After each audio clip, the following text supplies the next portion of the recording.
We are live. So, hello everybody. First 20 questions in a week or two. I had other fish to fry. So, I have Hobo on this week. So, I think a lot of you know him, but for those that don't, Hobo, go ahead and introduce yourself. My name's Chris. Everybody calls me Hobo. I used to do a barbecue channel. I just kind of lurk now. Okay, plenty of lurkers out there. So we'll just say hello to a few people in the chat. So, as always, anybody that's in the chat, if you have a question for Hobo, uh, just put it in the chat. I'll mark it, and we'll try and go through them at the end. So, uh, and that means Joey and Mick T just be kind with the inappropriate fucking questions, So you know they're going to ask you. Try not to look at the chat because you'll spoil it. So, hello Angie, hello Daniel. There you go. There's Mick T, Hobo the legend.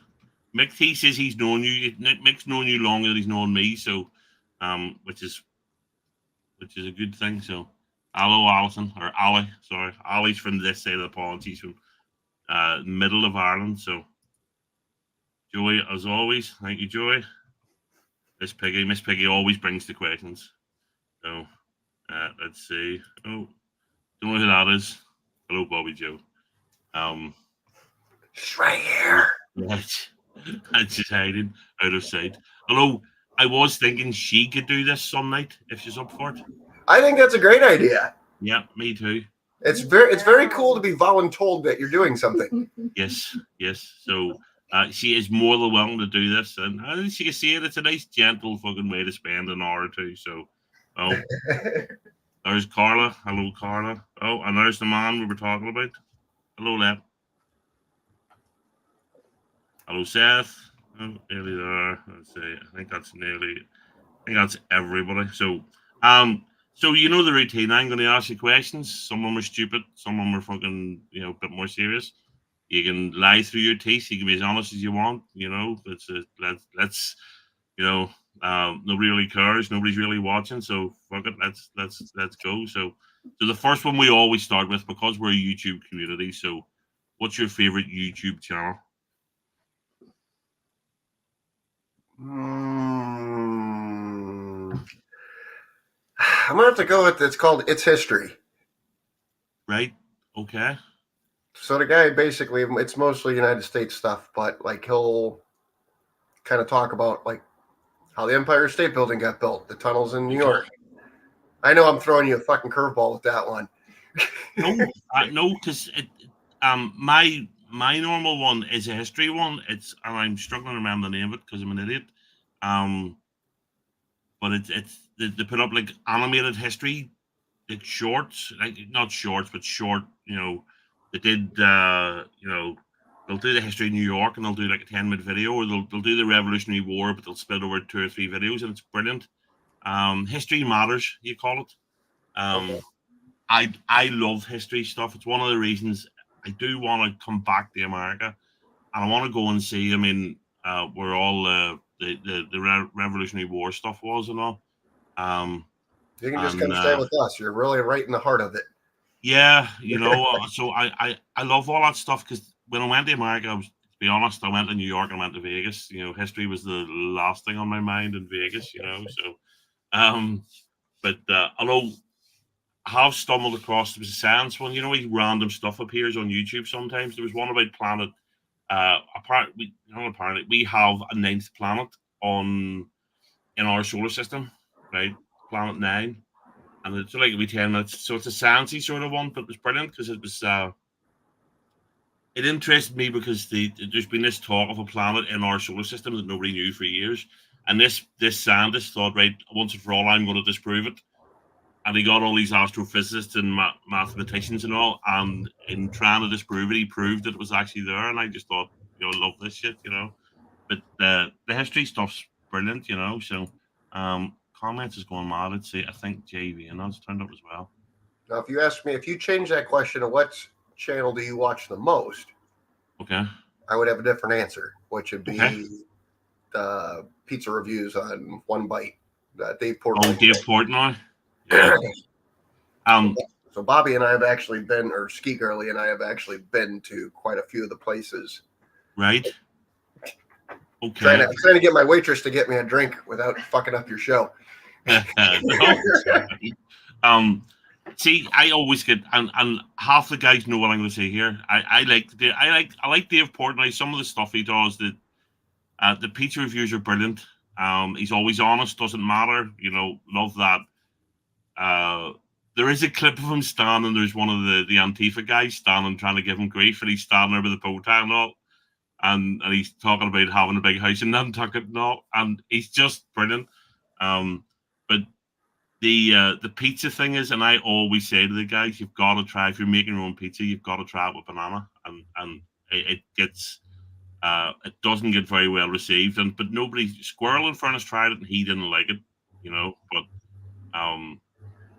yeah, Dave Portnoy, he's really good, So I tell Ski Girly all the time because she, I want to say, doesn't like him as a person per se, which I don't disagree with.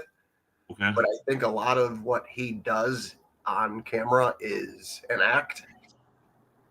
Whether it's good guy or bad guy, because he just rescued a dog that has generated $500,000 last I saw for animal rescues. Right. Okay. And then when COVID hit, I can't remember how many millions of dollars he raised for small business.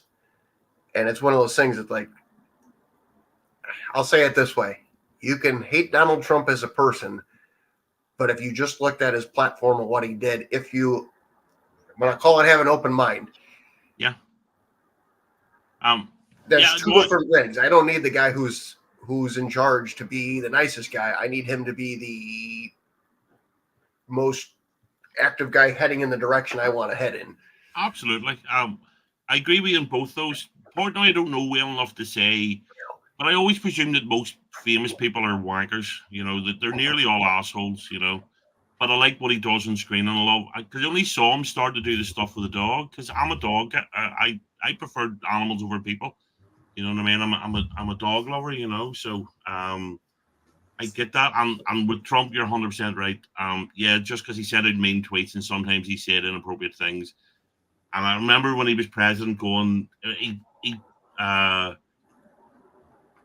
he started a spot on Twitter with was it Barbara Streisand, and you're just thinking that's just stupid.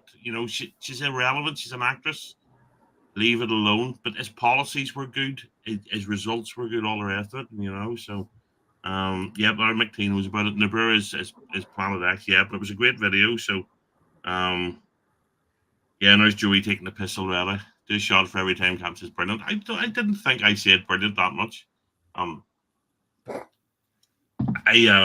I say we a lot. Apparently, hello Blake, hello Connie, hello JV. Sorry, I'm just trying to.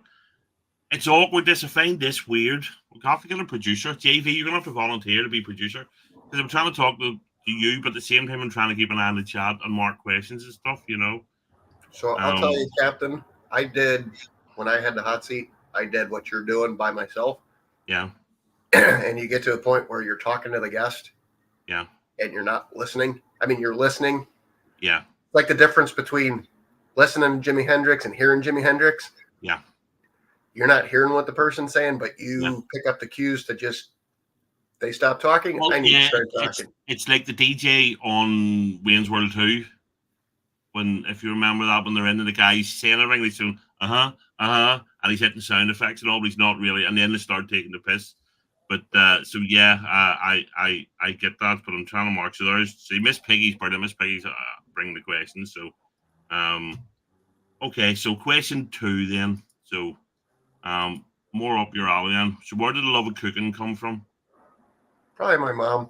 She was a really good cook. Like when I say the world that I live in today in the last 20 years is way different than the first 15, 20 years of my life I think we went out to eat maybe once a month.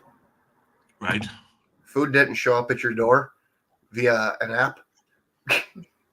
Somebody went to the store, fucking cooked the potatoes, macaroni and cheese. You had vegetables. That dumb part when you first walk in a grocery store, the whole waste of space thing. Yeah. my mom used to fucking take the fucking potato beater and fucking let me lick the fucking shit off of it. Right. But she would never unplug it, and that's a joke. But I learned, don't push the fucking button when your tongue's in there. Yeah. And if I don't say this, Mick T's going to be disappointed in me for saying it. It makes you really much better in your adult life for the piss flaps. Yes. Yeah. That's definitely a Mick T. That was one of the questions he sent me on Instagram. A question like saying, "I'm not reading it out. It's inappropriate, Mick. You don't get me in trouble." So I had to say it. If I didn't, I'd be letting him down. Yeah. So, was your mom a good cook? I think so. I mean, when you're a kid, you don't have much to range it against. But like, there's there's things that my mom always cooked by, like, she had a box of fucking recipes. Right. She never fucking used them because she's made them so many times. And I'll tell you a short story. When I was probably, I'm going to say 9, 10, she's like, "You're going to make meatloaf." And she handed me her mom's, probably her mom's recipe that you can barely fucking read on the note card. And I'm sitting there and I'm like, and measuring everything out to a T. And made it. And she's like, when we got done and had dinner, she's like, "This is better than how I make it." And as a kid, I thought she was blowing smoke up my ass. Right. So, later on in life, I asked her one time, I'm like, "Remember that when I made the meatloaf?" And she's like, "Yeah, it was seriously, I'm not lying to you." And the only thing I could figure was I measured everything out. Right. Whereas she went, "This is a tablespoon. This is a pinch." But here's what I'll say. I think what happened was I made the meatloaf that her mom made when she was a kid. Yeah. Because her mom measured it out. And that brought back a memory. It's like everybody says, my mom's mashed potatoes are the greatest mashed potatoes all time, or whatever the fuck you say. Yeah. And it's because that's what you grew up on for 20 fucking years of your life, and you think that's the best. Yeah. Well, it is.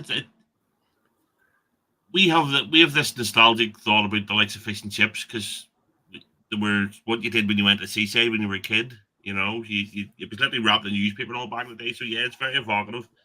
That thing. So yes, so you got it from her. That's cool because I'll be honest, my mom's a terrible cook. She always was. It was very perfunctory. It was just just put it in the pot, boil it, put it in the plate. It was only whenever my brother just above me, he's a chef, and then so he at 16 he went to catering college and he did 3 years there. So he'd come home and he'd start experimenting, the stuff that he was learning in college. He'd come home and he'd make stuff in the house, and then all of a sudden he went, "Oh, that's how stuff's supposed to taste," and it just it sort of blew my mind. I'm a terrible cook. I'm a great eater, obviously, because I'm a fat fucker. But I like to eat the stuff. I'm not a good cook, and it's. But I think I meant to say. So I've argued my brother's very much because my brother's a natural. He's really good cook, really good chef. I don't like to call it cook. But I think anybody can follow a recipe and they can make something that'll be okay. But you probably do it when you're cooking. You know, you can taste it and go, it needs a bit of this, it needs a bit of that, and you can do That's it. The thing is, you can take a pound of meat and just say add a tablespoon of whatever 3 fucking ingredients you come up with. Yep. Cook it. Tastes like this. You can take another pound of meat, put the same amount, the exact same 3 ingredients in there. Yeah. The 3 ingredients never change, but that pound of meat, depending on what cow it came from, blah, blah, blah, blah, blah, is going to slightly change that thing. Yep. And nobody has control over the base of the meat. Yeah. So when you cook something, soup, whatever the fuck, you got to taste it and go, I normally put in a tablespoon of salt. I need a little bit more. Yeah. Or this is too much, and I don't know what the solution to that is because I don't put salt in shit. But I've oversalted shit before, and they're like, fuck me. I don't know how to get out of this. Add water? Yeah, it's a weird one. I know chefs get insulted when you add stuff there. If you set a meal down for somebody in the reach for the salt right away before they've even tasted it, and I don't tend to add salt to anything. When a meal's put in front of me, I think it's pretty much done. I will sometimes, depending on whether there's a lot of sauce or something, because we have brown sauce, and Mick T and the boys will, any of the Brits will tell you, our brown sauce, when you have it on, like a bacon sandwich, it's different class, but that's different. But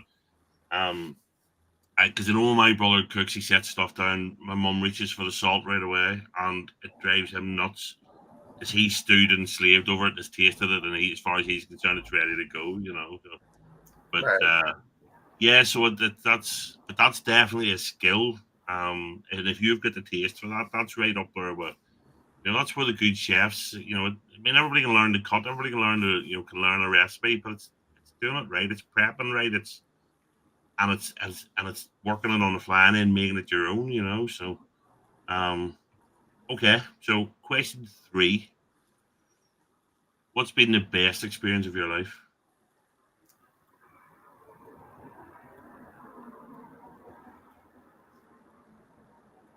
I don't want to say this one, but it's all right. You told me I can lie. Absolutely.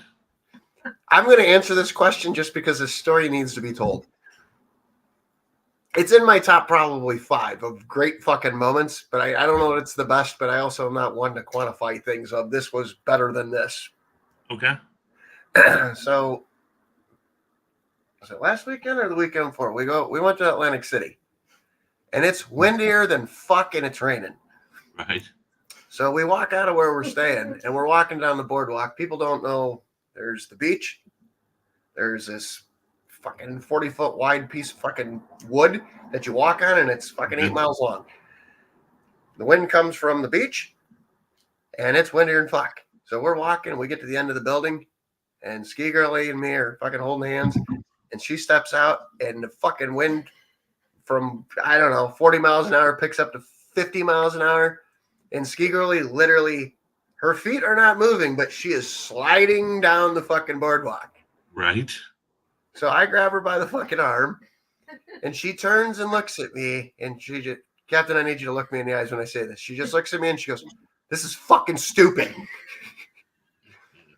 But we're probably 20 yards from the fucking door. And it's 20 yards to the next fucking door. And it's like, do you go backwards or do you go fucking forwards? We went backwards. Yeah, but it is wee moments like that. It's, and to be honest, again, it's a question that I always considered taking out, and because you get the standards, people go, it's when I met the wife or one of the kids and all that there, and to be honest, we sort of take that for granted, So it's something different, I'm not sure I could pin it down if there was that one night in Vegas with that young lady, but that was different, I mean, if you answered that question even with the day my kids were born, okay, yeah. Which one was better? Well, fuck, I ain't answering that. Now you're trying to fucking make me a bad guy. Well, I am told that most parents secretly have a favorite to just try and hide it. Yeah. So you'll fuck up the other kid's life. Yeah. Yeah, and I think it's. Yeah, I don't have kids. I never bred, so thankfully. But right, okay. Did you just say I've never bred? I just want clarity that this moment just happened in my life. Yeah. I'm not a breeder. I'm not a fan of kids. I'm not a big fan of people. In small doses, I think people can be really good, but as a general rule, I tend to just not like them. And kids just tend to be, we hate to use the term, but we fuckers, and it's getting worse because less and less people are actually parenting. They're having kids, but they're not parenting, they're not teaching their kids manners and respect and all the rest of it. And I'm not sure I'd have been a good parent, I really don't think I would have been. Although I do sometimes regret not having a wee lad to take to the football, but that would be the only thing. So okay, so question 4. Okay, this is a stupid one, but it made me laugh when I wrote it and put it in. But if you kill one person without any consequences, who would it be? So I've thought about this question very hard. ever since Ski Girlie told me that she told me to be on the show. But I got to ask a question. Does the person have to be alive currently? Or can I go back in time and be the person who kills the person? Whatever. You say it's a nonsense question, so whatever way you want to answer it. All right, I'm going to say Jimmy Hoffa. Okay. Just because I want to be the only person who knows where the fuck he's buried. If he's buried? Correct. But I'd have killed him. So he'd be somewhere. Yeah. No, that's pretty funky. Yeah. It's weird. I don't know. It's not something I love my wise guy stuff, but it's movies and all. I don't know much of the real stories of what went on. So he was the if I fuck this up and somebody in the chat just fuck off because I'm not a history major. He ran the Teamsters Union for fucking years. And then he fucking disappeared. Yeah. And there's been countless things on TV of he's buried under this football field, under this fucking sidewalk, and Geraldo goes out there with his magnificent mustache and fucking digs shit up. Yeah. And like fucking Al Capone's fucking safe and whatnot. And then you spend an hour and there's nothing fucking there. Yeah. Yeah. But it's just one of those things that I thought about this question, and I'm not a person to fucking want to go actually physically kill somebody. So I kind of took that out the window, and I'm like, okay, how do I answer this and have it be something funsies? Yeah, it's weird because what little I know about truly. So I love wise guy stuff, Goodfellas, all that sort of Sopranos and all. But one of my favorites is probably Boardwalk Empire. For me, it's just slightly below Sopranos, But I have a tendency because when I watch something when it's over, I then Google it. Is this person real or tell me about it? And lots of stuff in Boardwalk Empire is based on real people. But other than that, I've no real knowledge of what all that shit is. Because in real life, I detest fucking scumbags. I detest criminals and all. But for some reason, I'm slightly obsessed with the mafia on TV and on the silver screen. So okay. So another food one then. What's your signature dish? So if you were trying to impress, so say you were only meeting Bobby Joe this Friday, and you offered to cook for her and you want to impress her, what are you making? Oh fuck. Now I got to answer something she's had. Thanks, Captain, because she's sitting fucking right here. She can slap me. Nick T can watch the hand literally come out of the side of the screen. Hey, there it is. So I think Lep's answer is actually. I know I'm not supposed to watch the chat. Oh, it's I don't know. I don't know what that is. So you ever been to a Brazilian steakhouse? Not in Brazil, but I don't know if you guys have them over there. So I've been a couple of Argentina ones. I've been to an Argentinian one in Amsterdam a couple of times. I've never done Brazilian. So it's a cut of beef that's cut a certain way, and I'm not a butcher. But if you took, so you know how filet mignon is very, you could almost cut it with a fork. It's very tender. Yeah. And then if you took whatever you want to consider the most flavorful steak that you could find, and that's going to be an argumentative fucking thing that I'm not getting into. This is like the best of both worlds. Okay. Like this stuff almost melts in your mouth like filet mignon, but it has a more beefier flavor. Okay. And every cow has a fucking section of it, but most butchers don't use it properly. Okay. And I'm going to assume it gets thrown into hamburger or some shit. And this is one of those things that Brazilian steakhouses have had for years, but I'm going to say it, which it wasn't popular in America, or people didn't know what they were getting when they went there. Yeah. And the thing that's funny about a beef in the United States is I could walk into a butcher shop in Iowa and say, I want picanha. And the guy will sit there and go, yeah, I got that. Or the guy's going to go, I got no idea what that is. But if you called it, there's like 3 or 4 different names for a lot of regional ways that steaks are cut. Yeah. that if you know the right way to ask the question, the guy probably might have it. But who walks into a grocery store or a butcher shop with a list of Yeah. the fucking technique? It's like, I've got this medicine I'm on, but then there's the technical medical name of the thing. Yeah. So, but anyways, picanha is just very tender, beefy flavor. You just need to put salt on it. If you can cook it on something. So in Brazil, this piece of meat probably has a flap of fat about a half-inch thick on it. Okay. And if you cook it right, you kind of make that fat edible.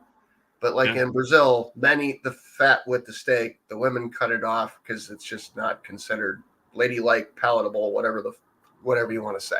I must be a woman then. I'm not a fan. I know it needs cooked on it because it adds a lot of flavor, but I'm not. When I even in a sirloin, I always there's always a bit left to plate because I don't eat the fat of it. You know. So I'll say this: it would be one of those things that if I could find it and you were here and I had the tools to cook it properly, which I do, I would ask you to try a bite and just give it a whirl. Just give it a flyer just to see it, what you think. You can spit it out, but it's going to be different than the fat you're thinking of in a steak. Like that hard, gristly. It's not like that. Yeah. The thing is, I see now as an adult, I'll try anything as long as I always preface it like say, brother's a chef, temperamental as chefs are. You know, Andy's he's a Hearn. We're all temperamental. And I'll say, look, I'll try anything you make as long as you don't get butthurt if I go, I don't like this. You know, that's the thing. So I'll try almost anything. So that's the meal. That would be your signature then. Yeah, but I just haven't cooked it in fucking probably 4 years. See, it's just the price of meat got really expensive. It's hard to find. Blah blah blah. What Lep's talking about is not picanha; it's Wagyu grade picanha. Right. Okay. Like, and this jumps into a realm of a very short story, but people you don't know. So there used to be this guy named Keith Bettag. He's not dead, but he's just stopped doing YouTube. He used to have a Labor Day extravaganza, if you will, and he had a bunch of YouTubers come over. Everybody kind of cooked their own thing and whatnot. Well, his best friend's name was Jeff. Okay. I cooked some of this one time, and I think I still have the voicemail on my phone. He called me like a week later, and he's like, Hobo. He's not from the South, but he's South enough that he's got that Southern. Yeah. Hey, Hobo. I know I told you that was the greatest piece of meat I ever put in my mouth, but I came home and I told my wife I'm putting a fucking condom over my head when I shower so that I can still lick the taste out of my fucking beard. Cool. I'm absolutely a carnivore. You know, I'm quite happy to have salad or veg to dress the meal, but there has to be stuff on it. But one thing I've noticed, you don't seem to use lamb a lot over there, though. And some of the guys would tell me lamb's really expensive over there. Lamb is expensive, and I don't know what the fuck they do with the rest of the lamb. Like, you can get like a rack of lamb, but like you can't get like a lamb. I'm not saying you can't get a lamb chop, but like that's not something you walk into the grocery store and typically see. And it's almost seasonal, like around Easter or Christmas, that you can find a lot of lamb. I don't know if that's the right word. Yeah. Because we always get leg lamb for Christmas because I love turkey and stuff, but my mum won't eat, turkey, so we always have to have a leg of lamb as well. And again, this Christmas they were cheap, so we bought 5 of them and put them in the chest freezer. I love lamb. Lamb's probably my favorite meat of them all. And it's but even half price, so 7 kilos, 20 quid. So it's normally about 40 quid for 7 kilos. It's about £14 a meat, which isn't too bad when you say it like that. But I think talking to the guys one night, you would pay 3 or 4 times that for a leg of lamb. That sounds about right. Yeah, and I honestly, God, I think you guys would, especially you barbecue guys, would love it. But it's expensive, so I get it. Okay, so question 6. What's your biggest insecurity? Jesus Christ, man. Do I say it's because my penis is too big? Fun enough, I was about to say you can say that if you want. Although I did hear Bobby Joe snigger in the background, so I don't know what that meant. Shh. He said I could lie. So, I was tickling her with my penis across the bed. That's why she's laughing. yeah, okay. I'm going to get another whiskey after that one. All righty. Biggest insecurity.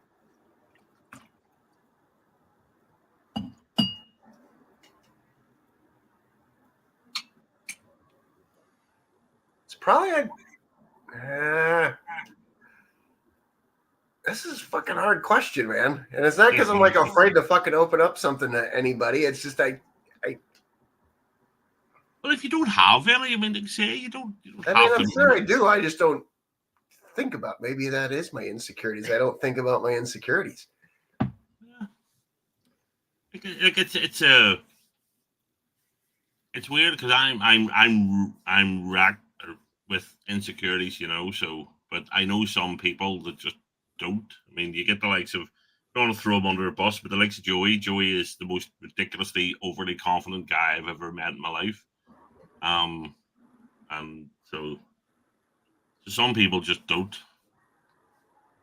But so I think I probably have an answer for that. Is I think my biggest insecurity is I can be really good at something and still not understand why I'm good at something. okay.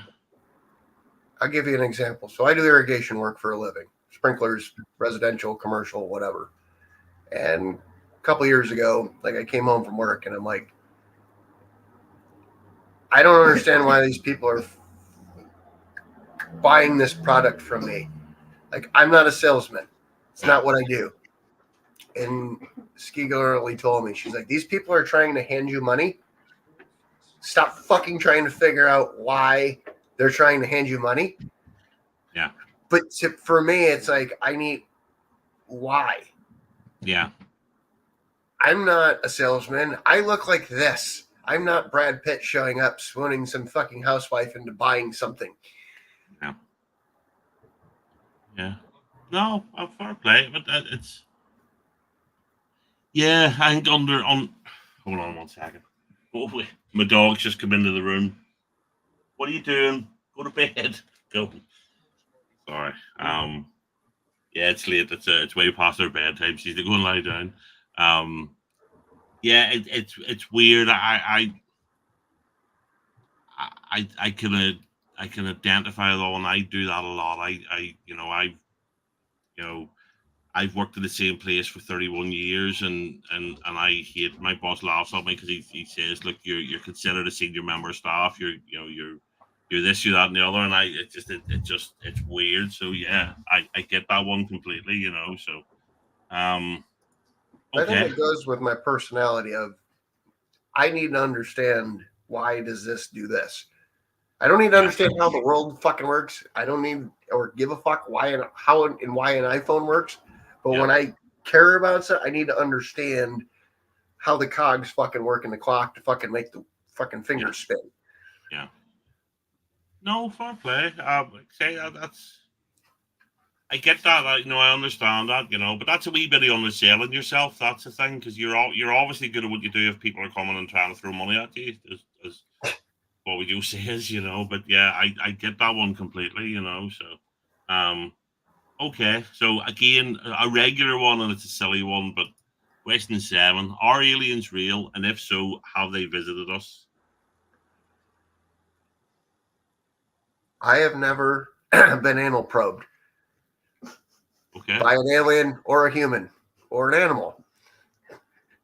Okay. That being said, I can't. I feel like you'd be naive to just assume there's however many galaxies that we're the smartest of the smartest, and we've only gotten to whatever the furthest planet we've gotten. I know it's not Uranus. It's like anything. There's always somebody smarter, better looking, whatever the fuck than you. There's got to be people that are smarter, faster, more technologically sound than us.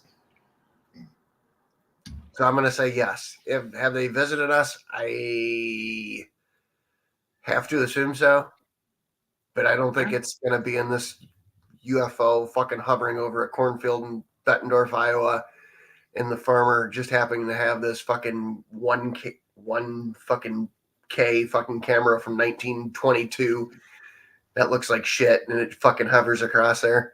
But I also think the flip side of that is I think there's government shit that happens all the time over our heads that people say was a UFO that were, going down this thing. It's kind of like Area 51 in the United States outside of Las Vegas. Yeah, Are you telling me that they showed up then one time and said, fuck this noise? They captured us. We're never going back. I agree with what you're saying. I think statistically it's impossible. It's practically impossible. We're the only life in the known universe. There's so many galaxies. There's so many Goldilocks planets. There's so many things. I don't think they've come here, and I've said this before. For two things, I don't think we can keep a secret worth a fuck, especially now in the information age. So, and it's noticeable that people aren't taking pictures of UFOs now. That everybody's running about with. I mean, that's got a 48 fucking million megapixel camera on it, and people are running about with these in their pockets, and all of a sudden, the sightings of UFOs in Arkansas and that have just dried up, and I honestly think it's either been fucking hillbillies, and rednecks getting either meth out of their head or drunk out of their head on moonshine that have decided to try and probe each other and then they decide to blame it on aliens. I don't think they've been here at all, So well, I'm gonna throw something at you. So human beings over the last 200 years, and it's longer than that, they've gotten taller and bigger. Yes. And we call that evolution. Yeah. What if and now I'm jumping out here. At what point in evolution do you sit there and go, well, everybody is now 10 feet tall and 6 feet wide, and we've run out of space for housing people? And evolution somehow works its way back to, call it that movie Ant-Man. Yeah. And now these aliens are fucking flying around here like the size of a fucking bumblebee. Yeah. I don't know. I'm just saying it could be. Yeah. There could be a whole ship of fucking ants inside a bumblebee flying around here getting intel on us going, these people are fucked. Well, there absolutely could be. I mean, let's face it. You think about this. We look like, superheroes if we go to some of the native tribes that haven't been exposed to the modern world, just because we have airplanes and we have, so it wouldn't need to be somebody that much more advanced than us to come down and us to go, holy fuck, they can turn water into wine or whatever, so who knows? I just don't think they've been here. I think that they've been here. I've said this before. Remember Stephen Hawkins when he was talking about it? When I say talking, he was hitting the buttons and I was going to say talking or typing. Yeah. But he said we don't want them to come here. He says because almost every time that a stronger, more advanced, species encounters another species, they take over. And he thinks if they come here, it'll be after our resources, it'll be our water, or it'll be our, whatever. So, hopefully, well, honestly, these days I don't really care. I think we're due a good purge. I think we need to fucking cleanse the planet, But that's we'll not go into that one here, I think we're getting close to that just with AI in and of itself. Yeah. Although I read today, it was a weird one. So the film Terminator 3, when they were talking about when Skynet became self-aware and then decided to fuck the planet up and kill all the people. They give a term. It was something like 2 teraflops. And so when they made the film, that was a massive amount of memory. But 2 teraflops is something like a half decent gaming PC now. Right. So and we're miles past that. So yeah, I think we're very due. Skynet taking over. So who knows? Look, yeah. Anyway, so question 8: what's your guilty pleasure? Why are you giggling over here, Ski Girly? I feel like I'm on the fucking dating show or the married show, whatever that was back in the 80s where they brought the couple, the newlywed show. Yeah. See, we called it. We had our version was just called Mr. and Mrs. Okay. Same show, just different name. So guilty pleasure, is that the thing I hide that I don't let people No, know? just it could be something you do that you know is not good for you. It could be a TV show you watch that you know is stupid and shitty and everybody hates. It could be, it could be sneaking off down behind the shed to smoke when you don't want to get in trouble. Whatever. Chocolate, even though this isn't, because Captain, I gotta ask you a question. I'm fucking taking over your show. Do you have this dumb shit in your fucking country? A peanut butter fucking Snickers? That would be a limited edition one here occasionally. You have to remember we have proper chocolate. Our chocolate is infinitely better than the American stuff. And don't take my word for it. Ask JV, Blake, I believe it. everybody. It is like night and day. If you get your hands on proper British made dairy milk, it's just milk chocolate, no peanuts, no nothing.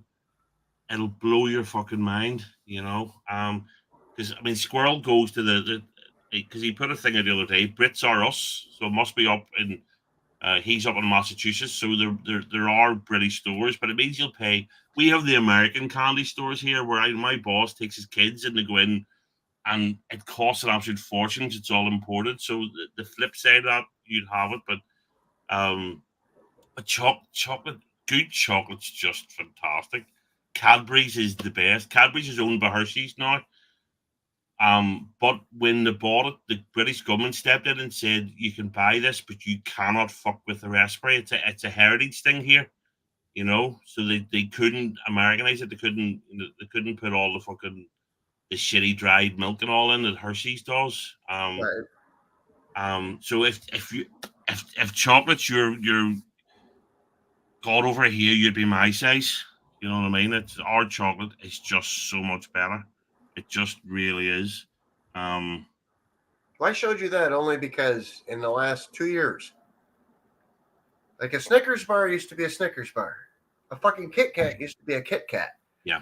Now it's a birthday date. It's a birthday cake Kit Kat. It's a caramel Kit Kat. It's a this Kit Kat. Doritos now taste like Funyuns. Funyuns taste like fucking goddamn fucking Doritos. It's all fucked up. Nothing is normal. But that's because we're raising people that have no attention spans. So it's the new shiny thing, and that's all it is. They have to bring something out just because the kids will walk in and go, "Oh, that's new. I want that," and that's all it is. It's some of the classics have been about for decades because they're really really good. But then all of a sudden, I have to rebrand them because the kids don't want to see. But my daddy ate that and my granddad ate that. And I agree. Get a Snickers. The proper Snickers is just lovely. It doesn't need all that nonsense in it. Yeah. Well, we'll have to see about getting you some proper chocolate at some point. Because it really will blow your mind. So, okay. So question 9: what 3 people, alive or dead, would you like to spend an evening with, and why? Obviously, number one has to be Ski Girly, but then I'm taking that one off the fucking table because she's going to be understanding. Yep. She'll be there. She'll be beside you. Oh, so I get a technical fourth. Yes. Yes. Okay.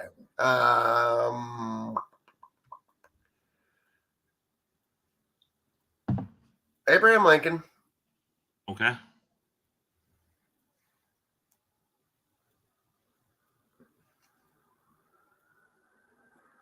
I'm going to get judged on this. I got to really think about this. Mhm. Oh, and why? So I'll what's that term Portnoy always uses when he's blowing on the pizza?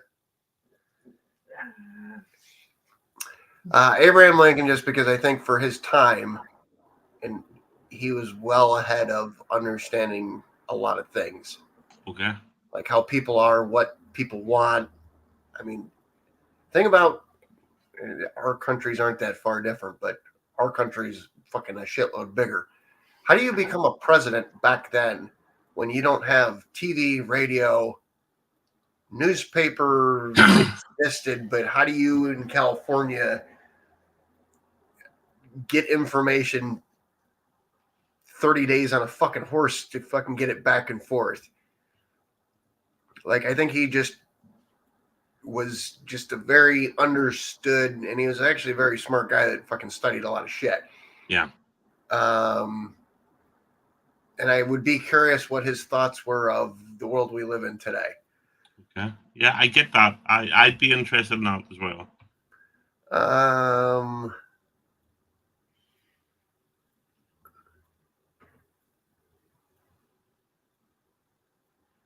I'm going to actually add Portnoy into my three people because I actually want to sit down and understand, is he really a fucking douche canoe, or is he really a fucking on the human side where there's no fucking cameras? I need to understand how that dude ticks. Okay. I feel like if I'm going to balance this, it's got to be something in the middle. Sorry. Good night, Ollie. It's near 1 a.m. Ollie's from Ireland, so she was going to bed. She'll watch tomorrow. She normally does. Good night. It can only get better. I fucked this up so far, and we're only at 9. We're not even halfway. No, it's all good. I'm gonna go with third answer. I'm gonna have to say my mom. Okay. She's passed away. Okay.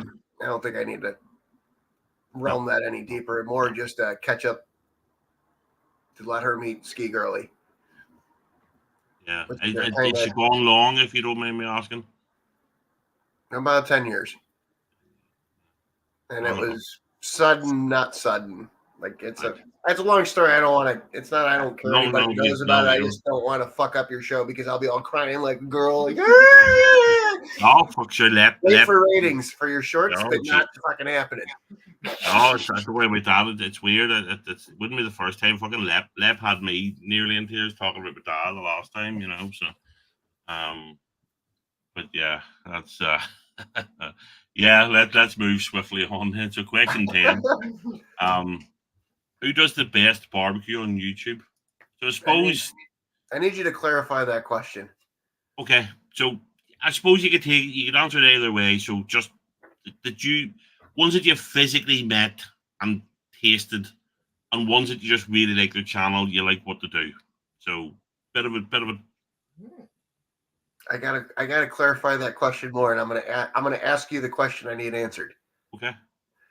The people who make stuff look good, the people who explain it so that you understand, call it like a learning experience, right. Educational, or the people who I'm going to call it have high production quality. Okay. Well, whatever you think's best. So if you think, I like what this guy does, he explains how to do everything, I've learned from him, his stuff looks good, then that's good enough for me. I'd be curious because you've obviously met in real life with Clatter the barbecue guys. So on the flip side of that, sort of a double answer. Of the ones that you've physically met, who impressed you the most? You don't have to answer because if you don't, I'm used to making people mad. I don't have that problem. So I'll say this: who do I think does the best? I'm gonna call it. His real name's Greg, but his channel name is Ballistic Barbecue. Okay. And I'm prefacing this with he understands why he's doing what he's doing. I've never physically met him. I've talked to him, texted him fucking 100 times. the thing is, he understands why, the who, what, why, when, and where of what he's doing, and he knows what he's doing. There's other people who, here's this new thing on TikTok, and now I'm going to make this thing because it was on TikTok, and I'm going to try to fucking exponentially grow my channel because I'm going to be the first person on YouTube. And they don't understand why they're doing what they're doing. Right. They're just trying to ride a bandwagon. And then there's other people who, the people that I actually enjoy watching, but it's not fun to watch, it's because they explain too much why they're doing what they're doing. Like, you can't make a cheeseburger video that takes 4 hours. Yeah. But if you can figure out how to fucking tiddlywink that information across, and they don't have to be back-to-back videos, but people watch shit because they're like, at the end of the day, people watch YouTube because I like this personality. I like watching Captain Bapton.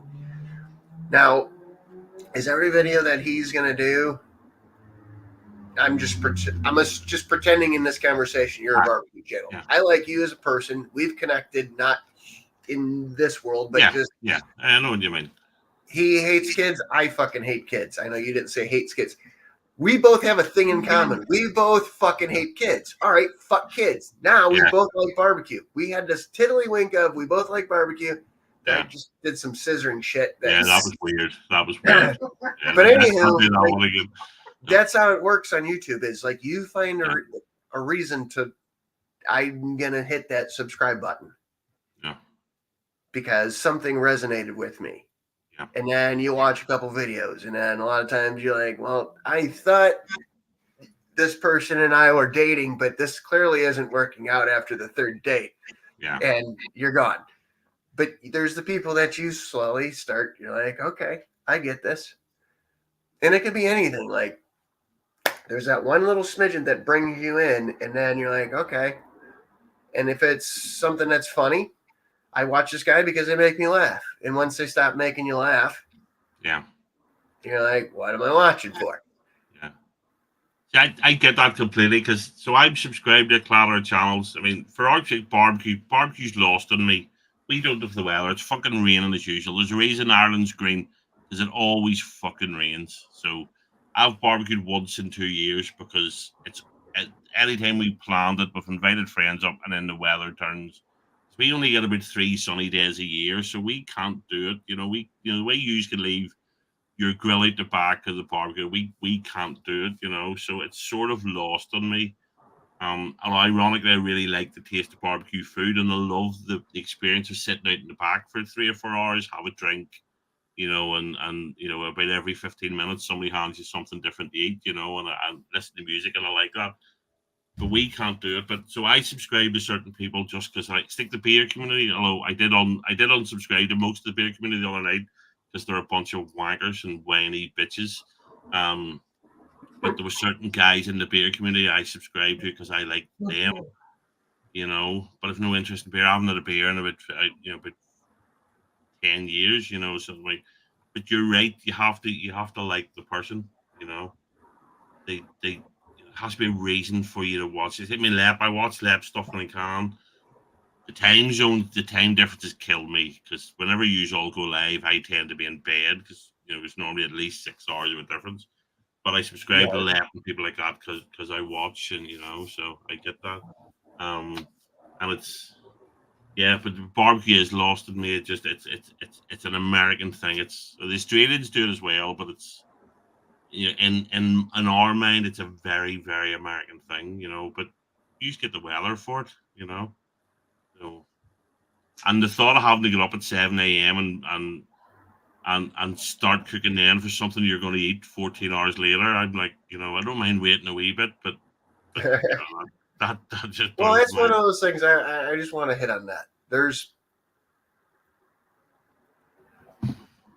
I don't want to speak for other people. I can only speak for myself before. I'm one of those people that I can sit there outside in the driveway and just enjoy listening to music. But I sit next to my grill, or smoker or whatever. There's other people, they got every fucking tool and device. so they can sit inside the house in the fucking air condition and watch football. Okay. And it's like there's an experience. Some people like to fucking. It's a relaxing thing for certain people.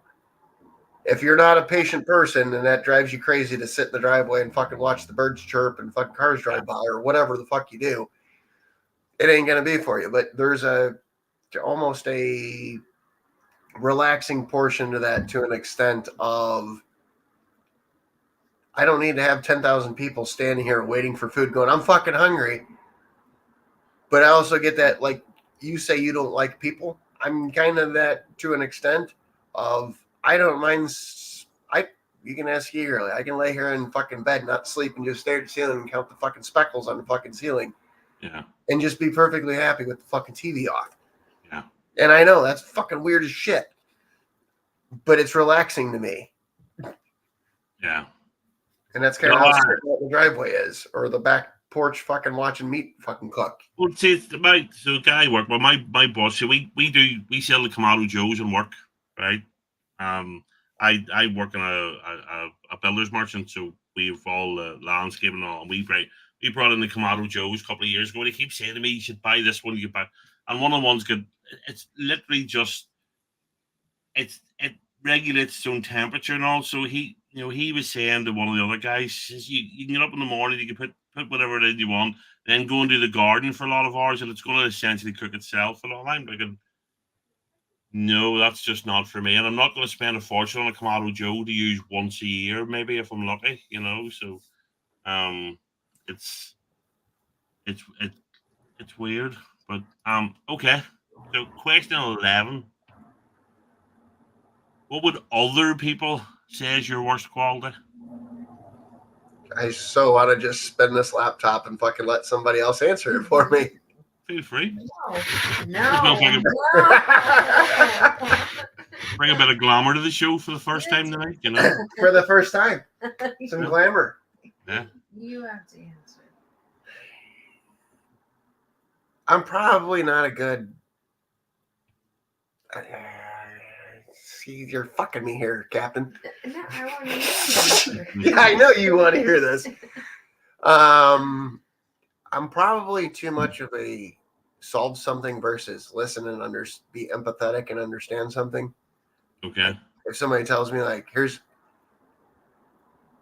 X, and I'm like, well, we can solve this. And it's like, I don't want you to solve this. I just want you to listen to me. Yeah. I already know how to solve it. I just want it. Am I right here? Yeah. Okay. See, I don't want to dig myself into a hole and fuck myself even worse. Like, I think I'd call it guy brain versus girl brain, and this is where I'm going to fucking dig myself into a hole. If Captain called me and he's like, hey, Chris, my beard is caught in the fucking garbage disposal in my fucking sink. And I'm like, all right, here's what we need to do. Can you reach the scissors? And then we just cut the beard. And he's like, no, I don't want you to explain to me how to do it. I just want to tell you for 2 hours about how much this sucks ass. And I want you to listen to me. So this is just you bitching about women. That's great. But see, question. Yeah, I get that because I love a good grumble. I love, one of my old bosses, he's retired now, and he used to say he only ever worried about me when I stopped complaining. He knew when I stopped complaining, something was really wrong. But after he said it was just white noise, I just complained all day about everything. Yeah, so I've some sympathy for that one. It's not a guy-girl thing. I think it's a personality thing. Yeah. Some people like to talk about things, and some people don't.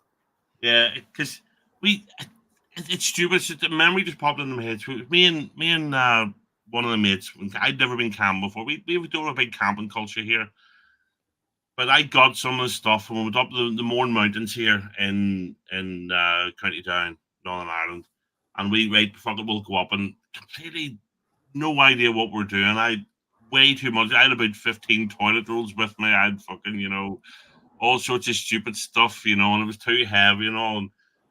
And we just decided to after a day or two, we just went, fuck this, we'll just go back to civilization. We were only still at school. I was only like 15 or something. And with the walk back into Newcastle, and now if we'd have done it as the crow flies, it was only like 3 miles, but none of us knew how to, neither of us knew how to do that. So we had to follow the roads. And it was really, really, it was like one of the only really warm days that we get here in Ireland. And you'd walk, there's an old thing called the Drins, and it's like that. It's that steep, and it's rough stone and all. And I complained the whole fucking way, back into Newcastle, and then the whole way home. But a day or two later, I just went, I really fucking enjoyed that. And sometimes you just need the whinge. It was part of like it was that warm, and I was so because neither of us had the wit to bring water with us from the mountain stream, and we were down. I was going to go into the church and get baptized just to get a bit of water. That's how bad it was. But it was great in the end. So yeah, I get that one. Um, okay, so a little bit more serious, but remember, you can lie through your teeth. Um, is there one event in your life you would like to go back and do differently?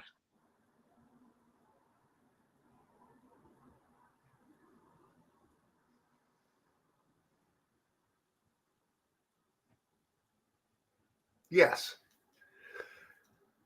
Okay, I'm giving you the short version because I don't want to give you the long version because then you get tears and shit. Okay. So, my mom was sick, cancer, not like anything you need to worry about. And I was on a baseball trip at the time. I lived in Ohio, and I hit all the East Coast baseball parks, like back to back to back to back to back to back to back to back to back to back, like a week. And I came back, and my dad sent me a text. He says, "Hey, your mom's not doing good. Like, you should come visit her in the next month." This was on a Saturday or a Sunday night. Literally the next morning, my dad calls me and says, "Your mom passed away last night." And it's one of those, I didn't have any, like, there wasn't like some, I really wish I would have told her this, or we really had some bad beef, but it was just one of those, you don't know how far it is or how, and he didn't know. It just literally just one of those things. But like in hindsight, I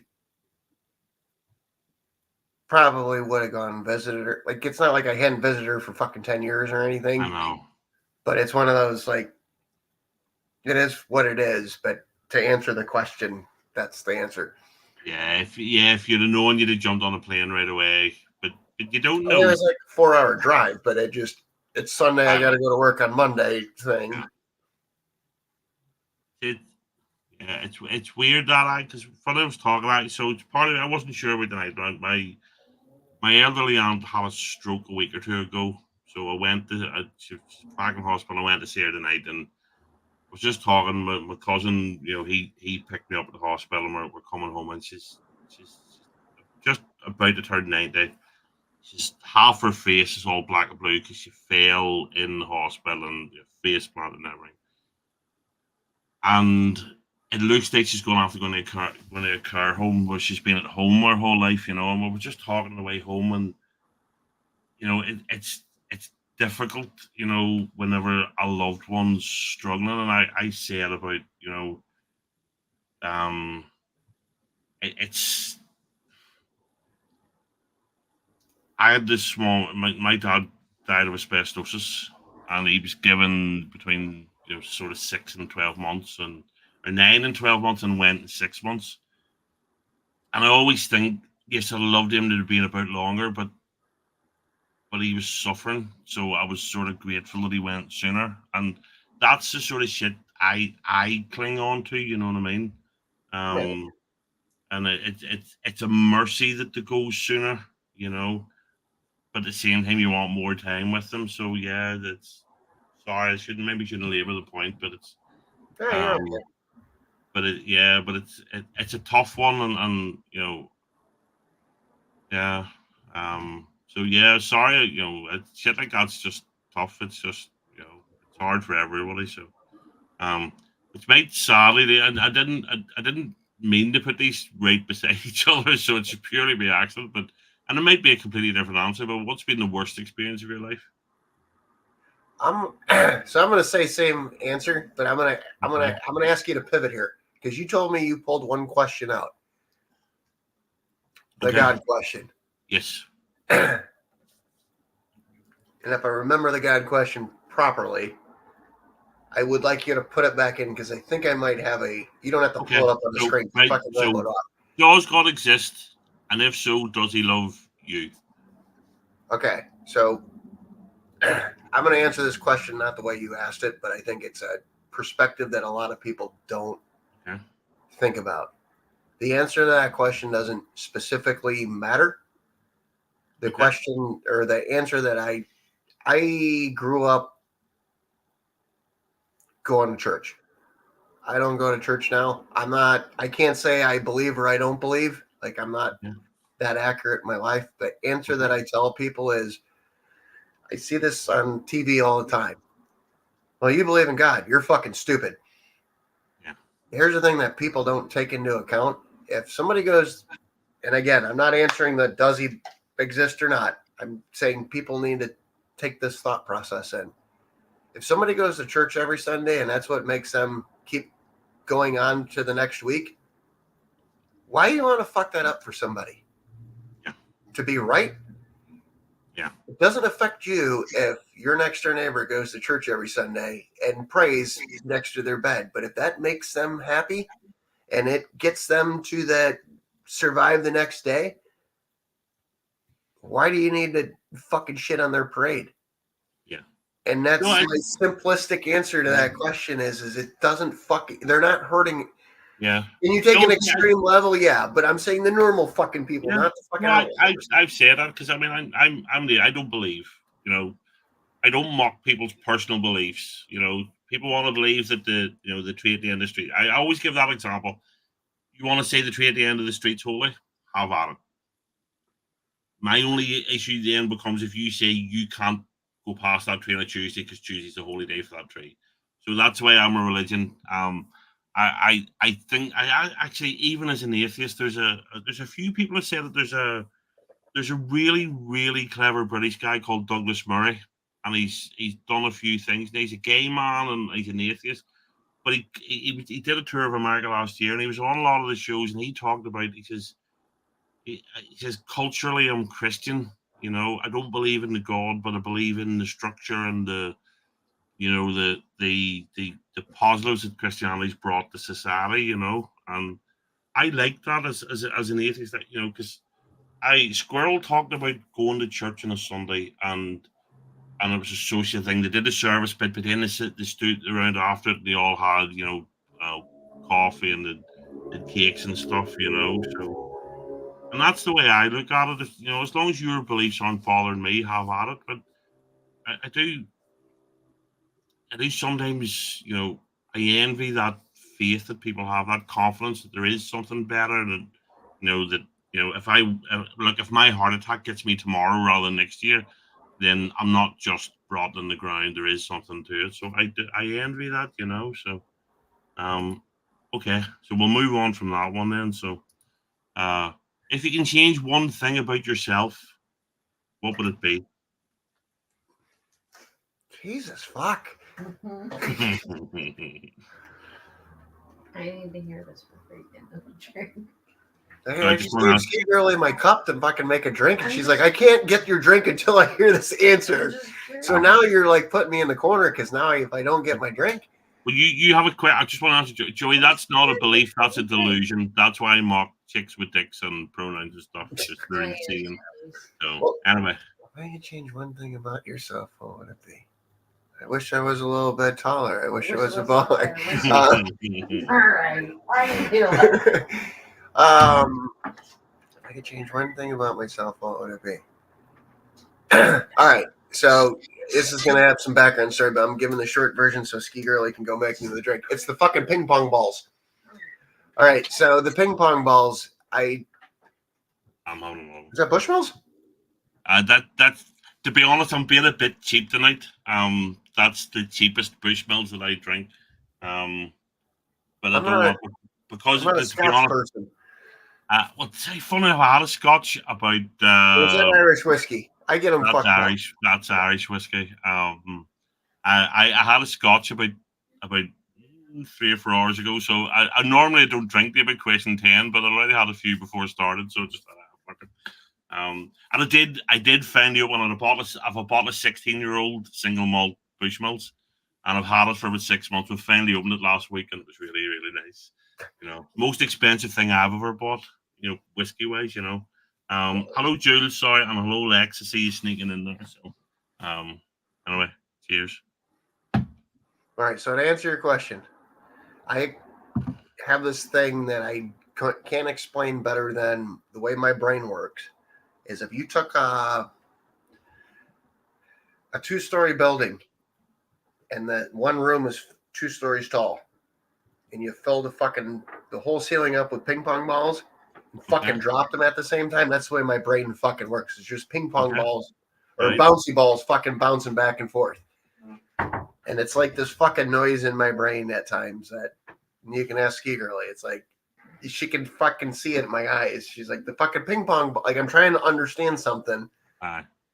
And it's like, but there's 10,000 things happening at the same time. And it's real fucking annoying because you can't process what you're trying to process. And it's not distractions. It's just, I'm trying to figure out this nail file, which is only here to hold the laptop fucking level so it doesn't do this. Right, okay. But my brain is going here, but then my brain's going, well, now that I'm touching it, why is it this shape? Why is it that? I don't give a fuck about any of that, but that's where my brain goes. Okay. So you're very chaotic, really. So it's sort of. I call it Here, there, and organized everywhere. noise. Right. Okay. Okay. See, I'd be honest. I'd sort of be the opposite. I'm very. I found this. Everybody's OCD. It's just a case of how OCD you are. But I'm very much so. If I go in work, if I go in and need to use the toilet and somebody's in the cubicle I normally use, I'll leave and go. I can't. I use the same locker at the gym every Wednesday night, and the guy, my trainer, laughs at me because he knows I'm going to go and put my car keys and all in the same locker. And he just laughs at me. And you go in and there's machines everywhere. But I like to start with like the cross trainer. There's like elliptical trainers, like a ski thing. And if somebody's on the one that I use, I get all pouty, and so it's yeah. So but it's obviously working for you. You've been working, and everything's working out for you. You've got a good woman. You've got a good job. Everything. So it's not holding you back or anything. It's not like you're running about the streets chasing rainbows or anything, So it's I'm not crazy. It's just one of those things. It's like you're trying to then your brain just goes. It's not quite squirrel, not squirrel, but fucking distraction. It's just like Ski Girlie can sit there and ask me something, and I'm like, and then it's over here, but it's not over here. It's just a fucking different angle of fucking looking at it. Yeah. But wait, there's more. No, fair play. Okay. Because that one fucking bouncy ball finally hit the floor and bounced back up again. I can fucking see it. Yeah. Right. No, but that's a really good way to explain the way your thought process is. You know what I mean? It's very, So it's obviously there because I know exactly what you mean by how you described it. So it's not like you're broken. You're just, slightly nuts. So yeah. I need a couple stitches. I don't need a cast. Okay. So, question 15. What is your favorite thing to cook?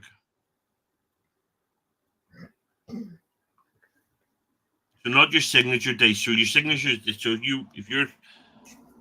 you're in the doghouse and you're trying to apologize to the other half. Okay, that's your signature. But if it's just for you, if it's just you and you're thinking, I really fancy this. This is so. What would you go for? Havarti cheese and pickle egg rolls. What? I knew that was going to be the fucking answer. I said her. So the moment you were talking, I'm like, I can't. All right. So if you take egg roll wrapper. Okay. I feel like I shouldn't give this out for free.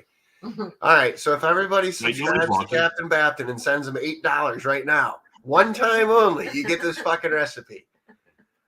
So you got to go to the grocery store, walk through that shitty section with all the fucking trees and stuff right at the fucking entrance that nobody fucking understands. And then once you get around there, there's going to be this organic fucking gluten-free hippie shit.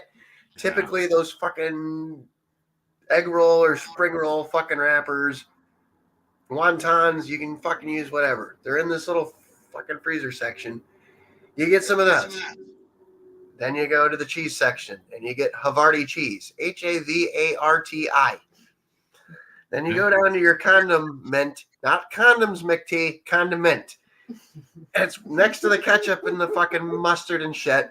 And you get some pickles and you get the spears, not the whole fucking big fucking dick looking fucking. Sorry, 1 second, Chris. Yes, Mom. Right, hold on, give me a wee second. Yeah. Sorry, my mum wasn't well. Can you hold the fort for? No, I can hold the fort down. Yeah, right. You were. I'll just finish telling the recipe. So, anyways, you get the pickles that are cut into a quarter, not the big motherfuckers you get in the barrel. You get the regular ones in the jar, and you cut those in half, so they're about the size of the thing. And you put that, and you put the Havarti cheese in there. You wrap them up like an egg roll. You stick them in an air fryer or the oven. I don't recommend the microwave. And then you fucking get them all crispy and you eat them, and they're fucking the goddamn greatest thing ever. I will agree. And Skeegerly agreed. I do. Silently over here. Like, I think it's good. Fuck, he said he was leaving. He's back. Yes, good. I was about to fucking die. Like, fucking viewership was dropping. I was about to pull my shirt off like a helicopter.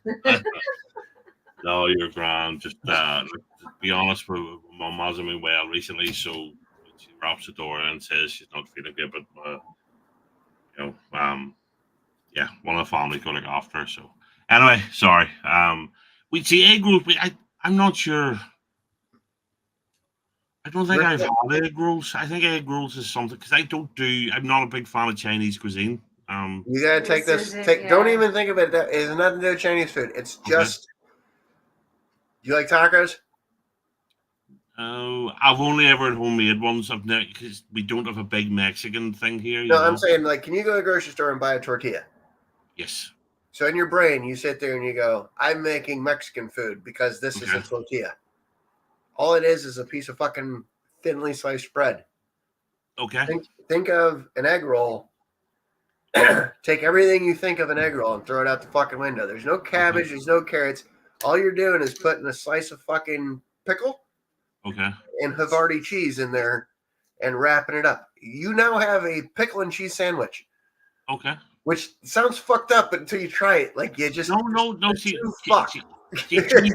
Cheese and onions a big thing here. We would have a cheese and onion sandwich, which is essentially what that is. You know, I've sent potato, cheese and onion crisps across the pond, and they're unique to Ireland. You know, they're potato themselves, not cheese and onion, but cheese and onion is a big flavor here for the likes of sorry, you call them chips. But in the proper tongue, it's they're potato crisps. Fries or chips or crisps. Yeah, but we see again. It's there's all those cuisines because our food over here is much better than people give it credit for, and there's a lot of cuisines here that have come in and they've become more and more popular. But Mexicans. I was away on business once in Scotland and ironically went to a Mexican restaurant in Stirling in Scotland, but we don't have too many here. But one of the big ones here is Indian, and I think the likes of you would love a good proper Indian, and just a good lamb balti, with all this herbs and spices and all, it'd be fantastic, So, okay. Oh, there's BC's turned up at last. Where the fuck were you Canadian prick? Oh, sorry, I didn't say that now, did I? He was out there in my fucking rowboat that he fucking, or canoe that he fucking stole from me because I left the fucking keys in it, that prick. Right, so we're at the one and only music question then. What would your 3 Desert Island albums be? So, So I suppose if you're sitting bar, if you're on the beach because you've crashed the plane, and for some reason you've got a record player and you've only got 3 records, but you've still got a barbecue, so you're chilling out on the, what's your 3 albums? I gotta figure out how the fuck I power this record player up. Is this one of these old school ones? I gotta fucking do this shit. One of the old wind up ones. All right, so these are not in order. I'm going to say some greatest hits of fucking Jimmy Buffett. Okay. I don't have a specific. There's just a certain thing for me of.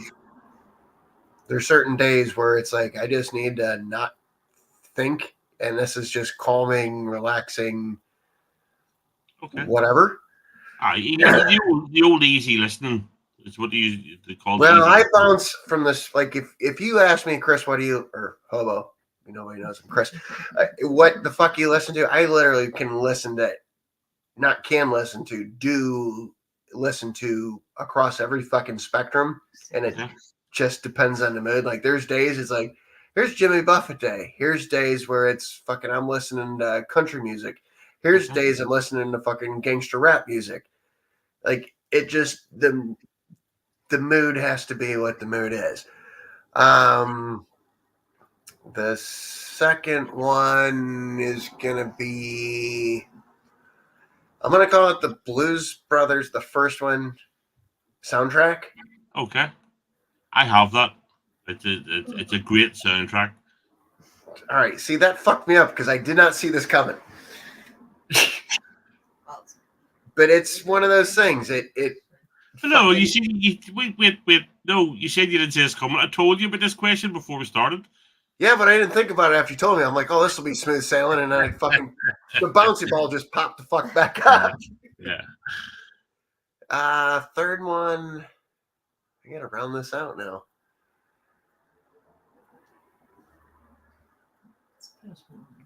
It's not Post Malone. For the record, somebody said it's Post Malone. And if I had one day to live on a fucking island and I could only have one CD, I would just say, give me no CDs than that. Yeah. I'm gonna say, fuck, this is hard. All right. I gotta go with something rap. Only you know what? I'm gonna fucking just fuck this all up. Captain, I don't even know if you know about this. So the first album I ever bought, well, actually I bought 2 CDs when I got a CD player. And one of them was Snow Informer, which I know I just fucked you up. And the other one was Rex and Effect Rump Shaker. I don't even know what that one is. Early 90s fucking rap music. But I'm going to a Snow Informer because I think he was from Canada. He was he was one of the first fucking white rappers. What's his name? Honestly, I thought we had a low when Blake picked Bone Thugs and fucking Harmony, but I'm better than that. No, what's his name?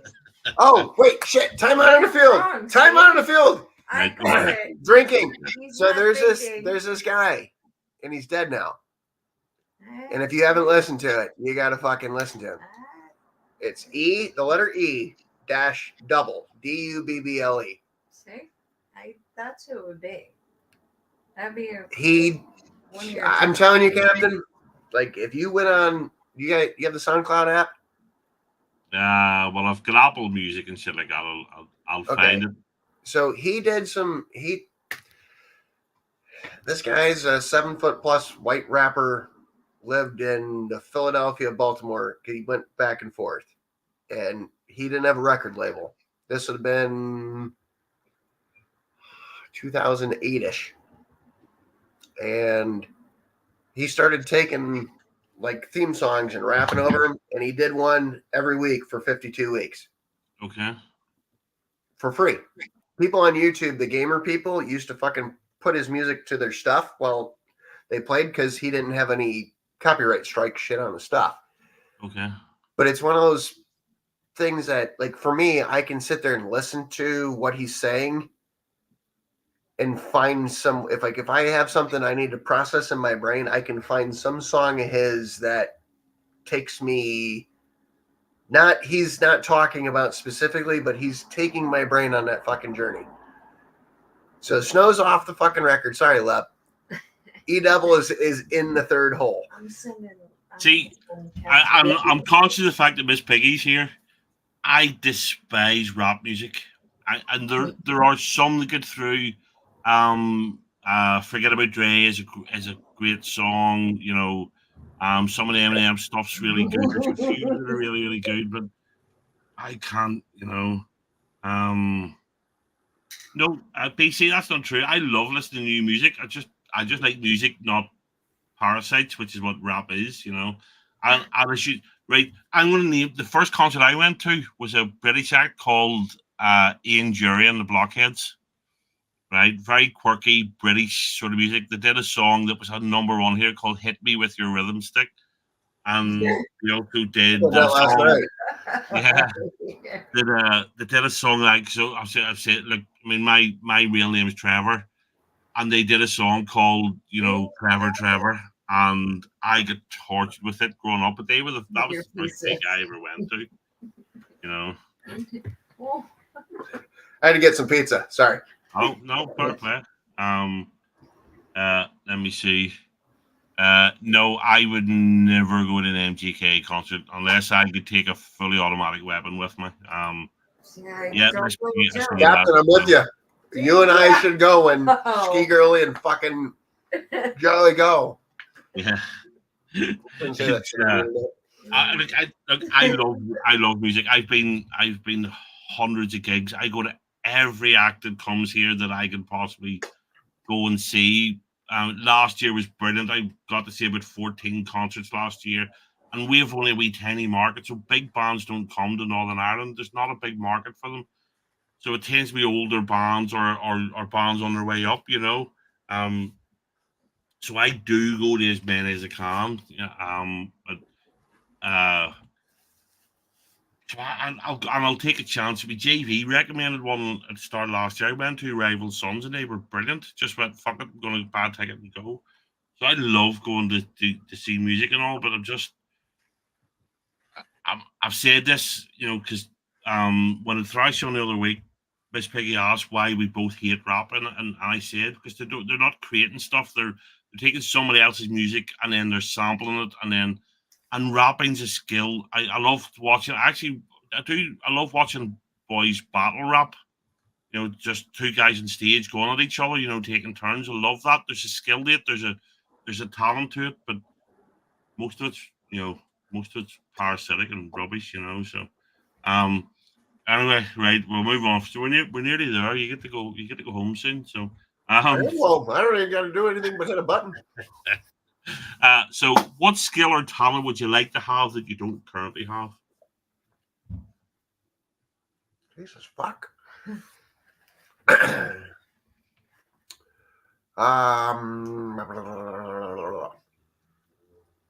Oh, JB wants to know, is that banana pizza you're eating? See, he knows. Every time somebody talks about pizza, I mention banana.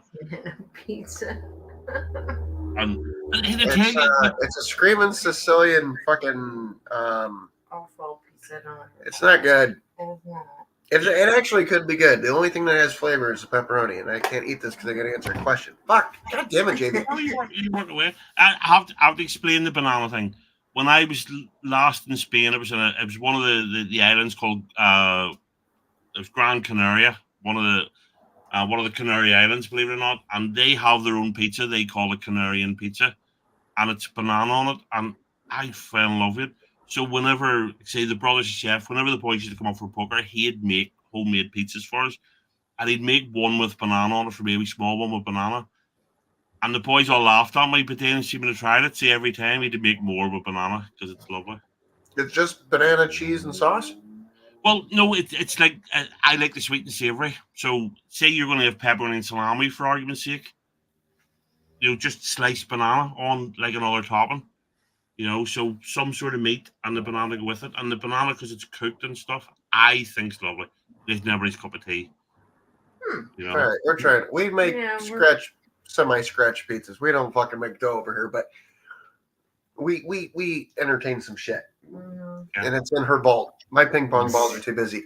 And the thing is, you might not like it, but what's it costing to try? Well, put like, do you like pineapple on pizza?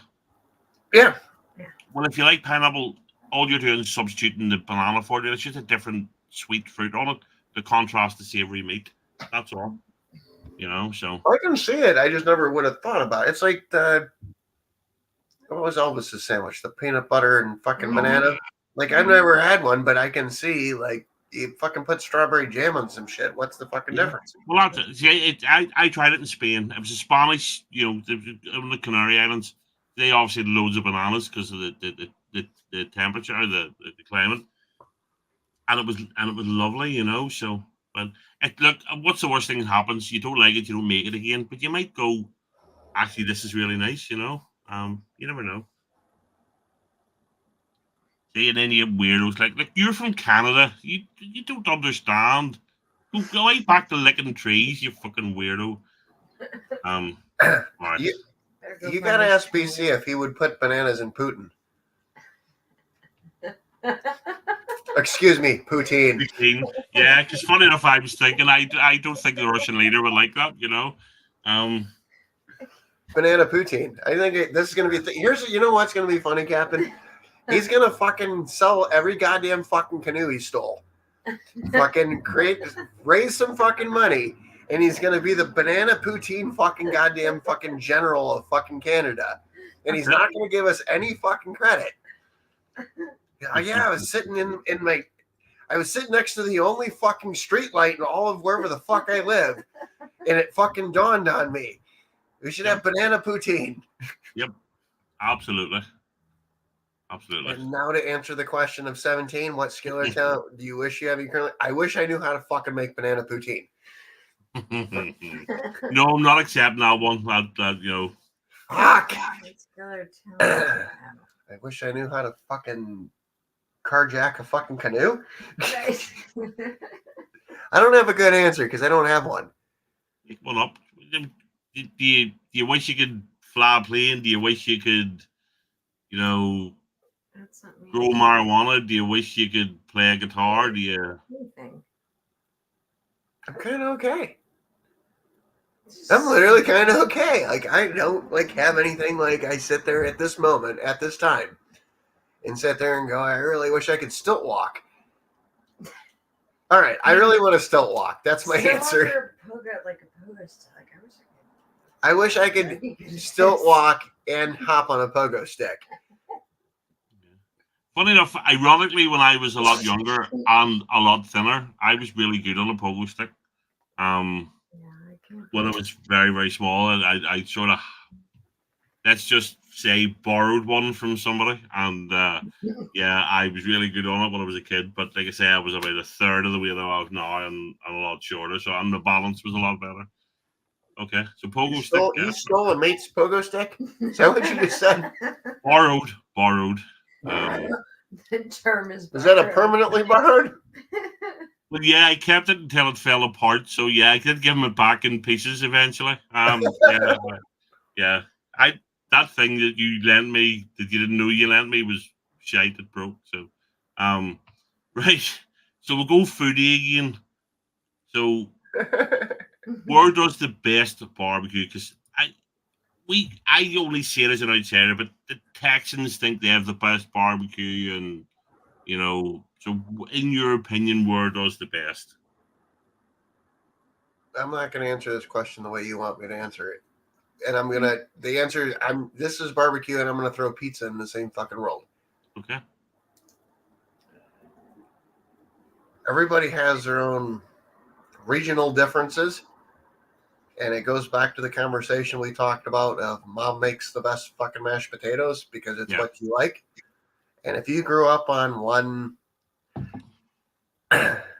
style of something versus the other, that's what you like. And that's what I'm going to say unintentionally you've been taught you like. It's really hard for people to get out of their own way and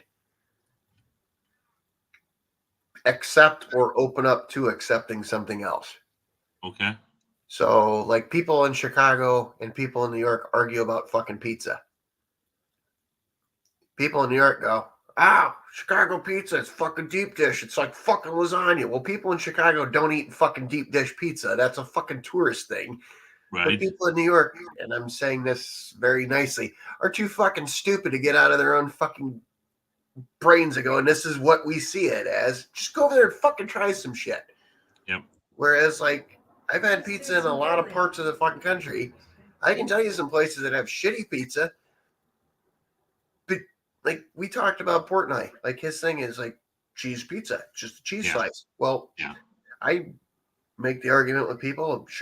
What makes Chicago pizza great is there's a higher amount of fennel in their sausage than most places in the United States that make pizza. That's what makes Chicago pizza great. But if you're just judging it cheese versus cheese, you're not making what makes something great. So barbecue wise, if you go to North Carolina has a split in it, and one part of it likes one kind of sauce, one part of it likes the other kind of sauce. The state's just split in fucking half. Okay. If you grew up on a vinegar sauce or you grew up on a ketchup-based sauce, you're going to have two different perspectives. Whereas, like, I don't know what you guys do where you're at, but there's people in the United States, they fucking dip their fries in ketchup, and there's people that dip their fries in, what the fuck is it? Mayo. No, it's fucking vinegar. Oh, vinegar and oil. Vinegar and oil. And it's like, I've tried that, and I'm like, I never fucking have had vinegar. It's not vinegar and oil, it's just fucking vinegar. And it's like, this is so fucked up. Like, I don't want to take a piece of bread and wipe my fucking tongue with it. Yeah. Like, well, this is what we do. Well, it's because when you were a fucking kid, your mom took this and shoved it in your mouth and learned you to fucking like it. Well, I don't know what the fuck that is. So the answer is there's no good answer. There's no answer to that question other than you got to try a bunch of shit with an open mind. But there is, you have to get off the fence. So no, there is no answer. But what do you prefer? Do you like Texas barbecue? Do you like Ohio barbecue? That's where you were from. Do you? There's no difference. There's literally no difference. And I know the question you don't understand, or the answer you don't understand is it's not about a region.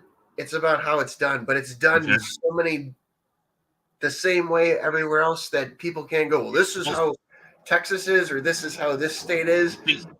Honestly, I only asked because it's the thing that comes across on the TV. You know, you hear Texans saying it all the time. You know, Texas is the best barbecue. Texas is the best barbecue. Texas is the best barbecue. That's all. So, let's just. What I was going to say. If you're going to put salt and vinegar on fries, or as we call them, using the mother tongue chips, but if you have proper sort of double or triple cooked chips, and then it has to be malt vinegar. It's just some malt vinegar and some salt, even rock salt. The difference that makes it's a bit of fried potato, but so. And that's where a lot of people go wrong. They don't double or triple fry them, and the difference in when you add malt vinegar to them is like night and day. It's gorgeous, you know. So, and Lep's on it, but that's because Lep's Irish, you know, and he knows about fish and chips and stuff, you know. I know Jimmy C. So, Captain, I gotta back up a step, not off my point, but just for clarity. So it used to be back in the day. Like Texas barbecue, if you walked into a barbecue place, you couldn't get a fucking bottle of sauce. They'd literally drag you by the ear and go, "Get the fuck out of here, you fucking northerner, you're a fucking idiot." Yeah. Now this is where it is. It's like, I don't know a better way to explain this. If you went to McDonald's, you can't order a fucking Big Mac. Or a Whopper, sorry. Yeah. And you can't go to Burger King and order a fucking. But if McDonald's decided to sell Whoppers, now you're asking, well, who makes a better Whopper, Burger King or McDonald's? Well, it's the same fucking recipe. And this is kind of where, America's kind of a melting pot of shit that fucking, and even people that's lived here for fucking 3-4 generations, they move from Texas and they go to fucking Kansas City, Missouri, or people from here move to there. And then all of a sudden somebody's like, Well, if I have a barbecue, if every barbecue place in Texas doesn't sell stuff with sauce, Yeah. and my family has got the greatest sauce in North Carolina, and I open up a barbecue place in Texas with sauce, somebody's going to sit there and go, fuck, this is different. I'm going there and I'm going to write a story about how this is now the greatest, because everybody can have a fucking blog and, well, so-and-so says this is the greatest barbecue in Texas. Yeah. That's why I have a hard time answering that question, because it's like, no, what are we judging it on? Meat quality, sauce quality, seasoning quality? No, I get that, but I have to just say, you said I went to McDonald's making a Whopper and stuff. I was once incredibly drunk in London. In 1985, that's how old I am. It was in 1985, and it was over. And I walked in and I was hammered, and I said, "Can I have a Big Mac meal?" And the guy went, "No."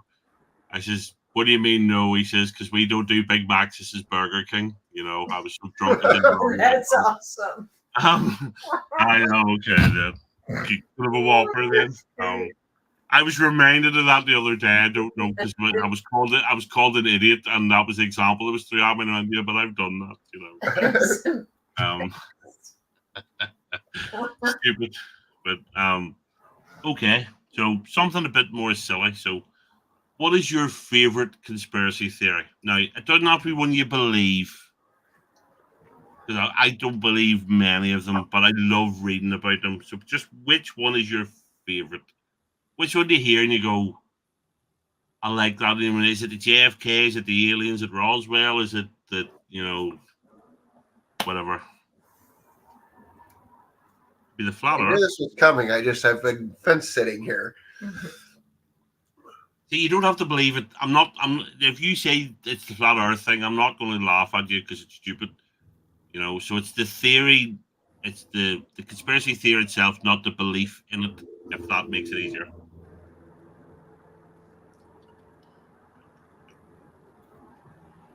Hello, Jules.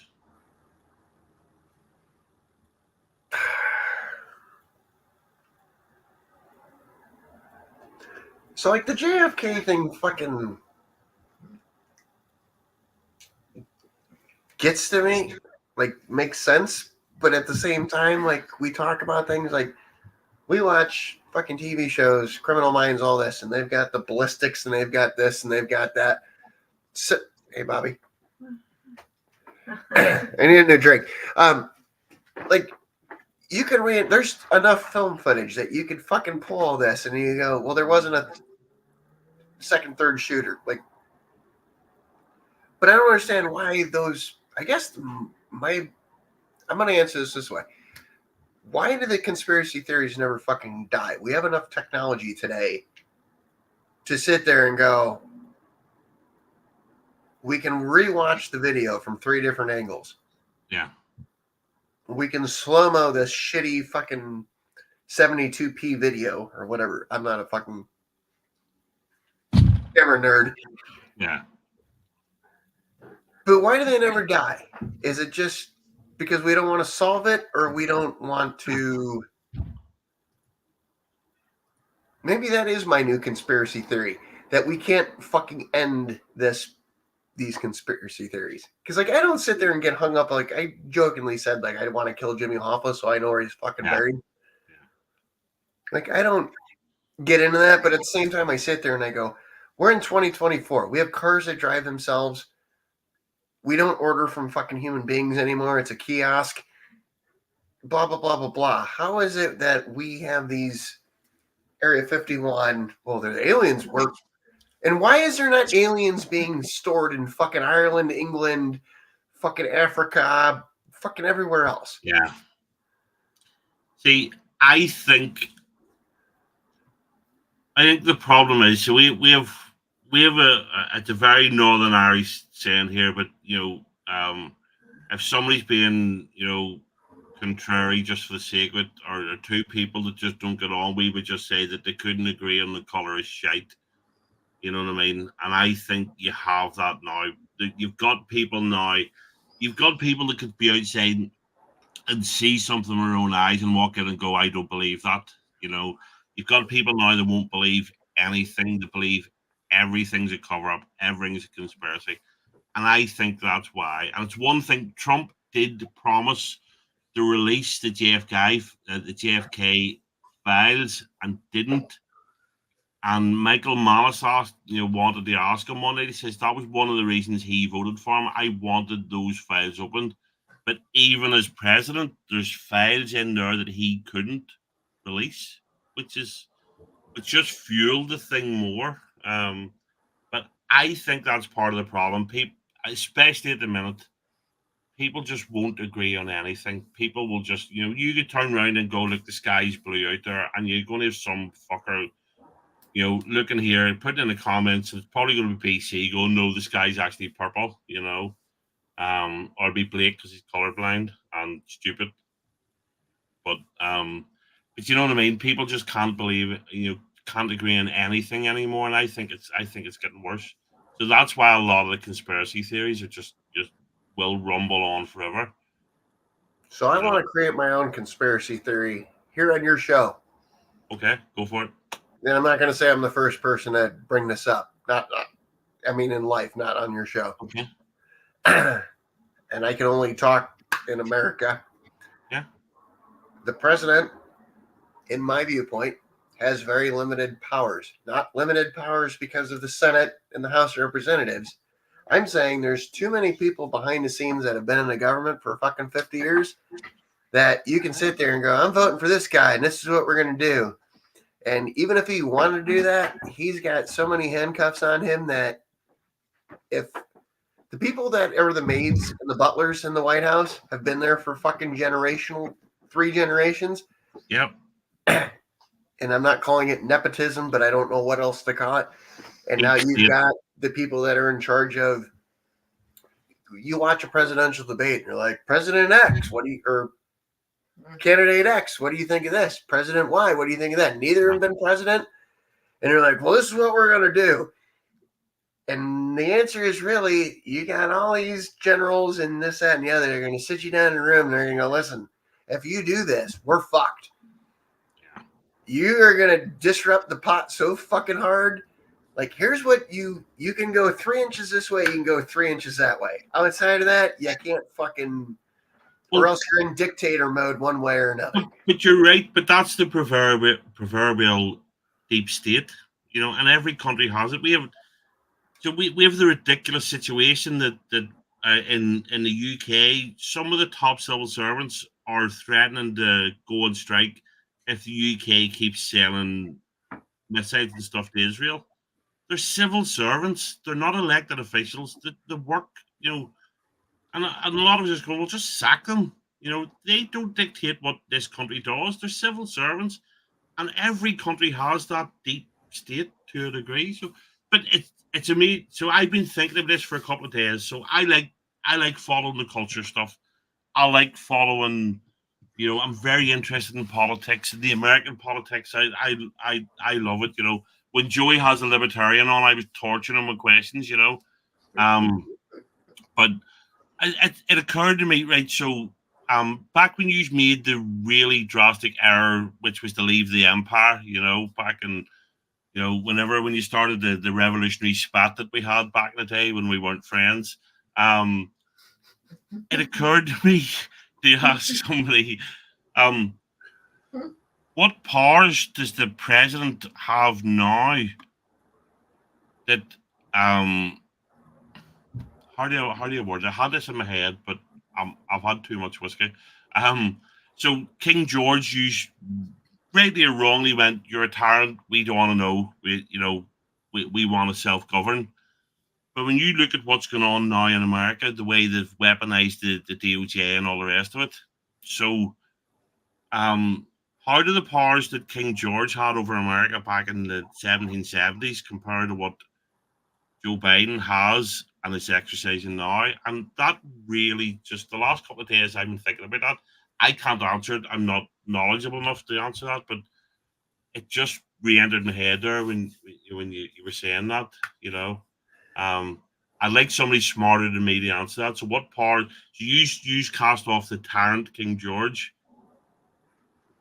but you've got a president that's got more powers than the king ever had. And I'd love somebody to have a look at it and just say, it's this, it's that, or the other. But So I'm not gonna say, and I'm gonna tell you, I'm not smarter than you. I'm gonna tell you, not that your question's flawed, because your question's not flawed. It's there's 200 years in between A and B. That's not being talked about. And I say this all the time, and I'm trying to give you the abridged version because I don't want a fucking 3-hour live stream with. Not that I don't want to have a 3-hour live stream with you. I'm not trying to fucking shoot for the record here because I could probably throw 3 hours in this. And I'm speaking in very broad terms here. The people that came over to America left England because they wanted the ability to do whatever the fuck they wanted to do. It was religious freedom more than anything else. Yes. Right, but I'm speaking in broad terms. Yeah. So they came over here and they said, "Hey, we want to do whatever we're tired of the fucking king telling us you can and can't." And it was a great idea at the time, I think. And then you guys sent a fucking couple boats over, some bozos, and got fucking murked. And some asshole fucking hopped around on a horse with a fucking thing. And the British are coming. The British are coming. And 2 guys came out and they fucking murdered a whole ship. At least that's the way I remember it. And you guys went, we're going back. Fuck this. We weren't prepared for this. And then we dumped some fucking tea in the fucking goddamn harbor in Boston. And everybody's like, all right, cool. And then we're like, we got this guy. George Washington. He's got some false fucking teeth. But we're going to fucking put him. He's got some apple trees or cherry trees, whatever the fuck. We got some trees and we're going to do some shit. And he's like, hey, time out on the field. I don't want to be like that asshole over there. Like, it's 4 years. Blah, blah, blah. A lot of technical bullshit. Here's the thing that everybody fucking forgets. The United States was set up very specifically. The state makes the rules. Yes. The federal government can go fuck themselves. Yeah. Today, we live in the federal government tells the state, who tells the county, who tells the town, blah, blah, blah, blah. Yeah. The premise of fucking the whole goddamn thing that somehow this country that I live in fucked up was you gave up all your power. Because you said, well, somebody up here is way smarter than me and they'll trickle it down. So, like I tell people, and this is a dumb fucking narrative. If people in Utah wanted to go fuck sheep, they could, in their state, go, sheep fucking's allowed. And people who wanted to go fuck sheep could go to Utah.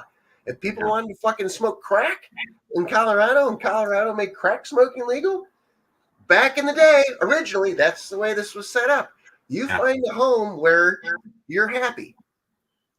But then they went, we can't allow sheep fucking and this, that, and the other, so we're going to ban it. Well, now the state lost all its power. And now today, it's like the legalized marijuana thing. It's fucking hilarious to me. In New Jersey, you can buy weed. But if you smoke it on a federal property in New Jersey, you can get prosecuted. So it's legal, but it's not legal. But the state has really no ability to fucking make it legal. Yeah. But they actually do. And that's the funny thing is the federal government's made it illegal, but now we press all this. This is a politics thing shortened up. We all want the big government, whoever, Mick T, talk about the chicks with dicks or Joey, whoever the fuck it was, answer this. At the end of the day, here's the answer. The thing. The federal government said, you have to fucking accept this. Yeah. And people went, yeah, I want this. But then when the federal government goes, we can't have weed, like the same people are like, wait, you allowed me to fucking do all this shit, but now I can't do this? Like, fuck you. Whereas the answer is, go to the state. Utah might allow chicks with dicks and fucking legalize weed. If you're a chick with a dick and want to go to have legalized weed, you go there. But that's sort of the point of my questions were, So you throw off the tyrannical King George, right? God save the king. So you throw off the King George because you want to govern yourselves, all the rest of it. But now the federal government, as an outsider, seems more tyrannical than the crown was back then. That's what I'm just saying. It just it's just weird to me when you consider how much the America's become federalized and it's such a top-down government now that lunatic in the White House who can barely say his own name is,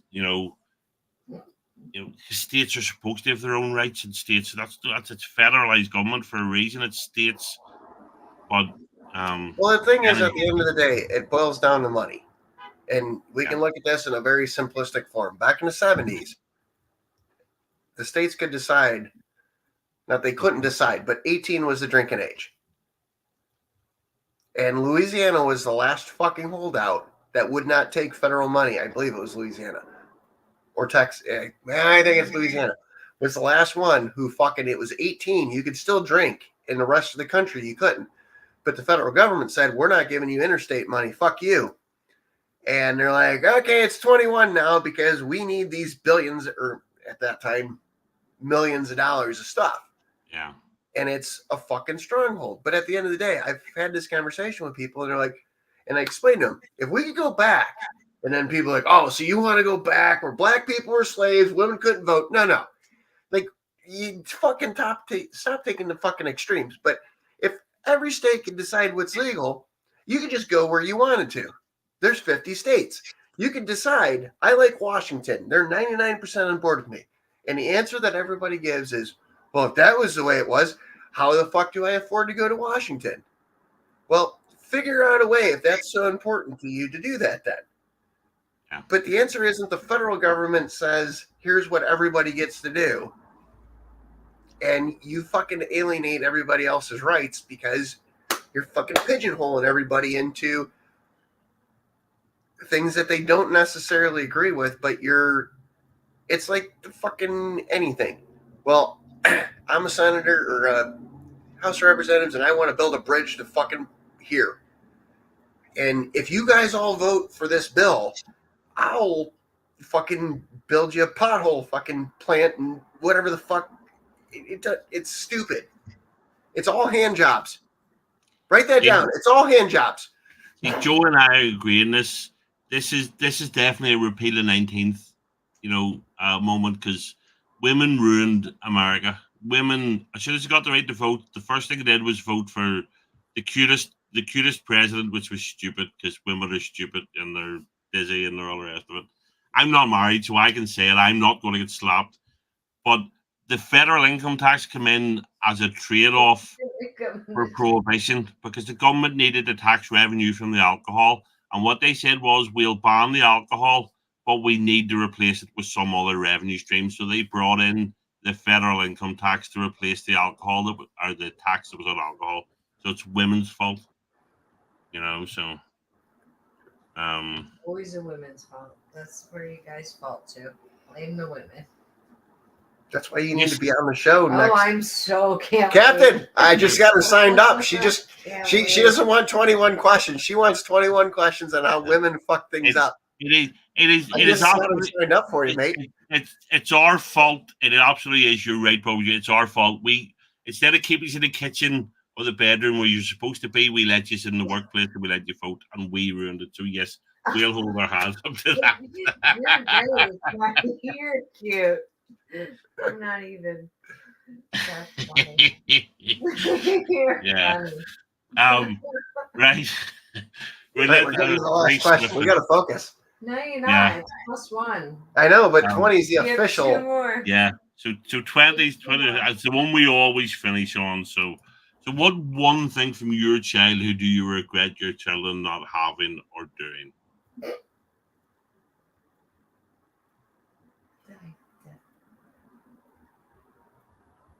Being able to go outside and not fucking worry about fucking getting abducted or some stupid ass shit.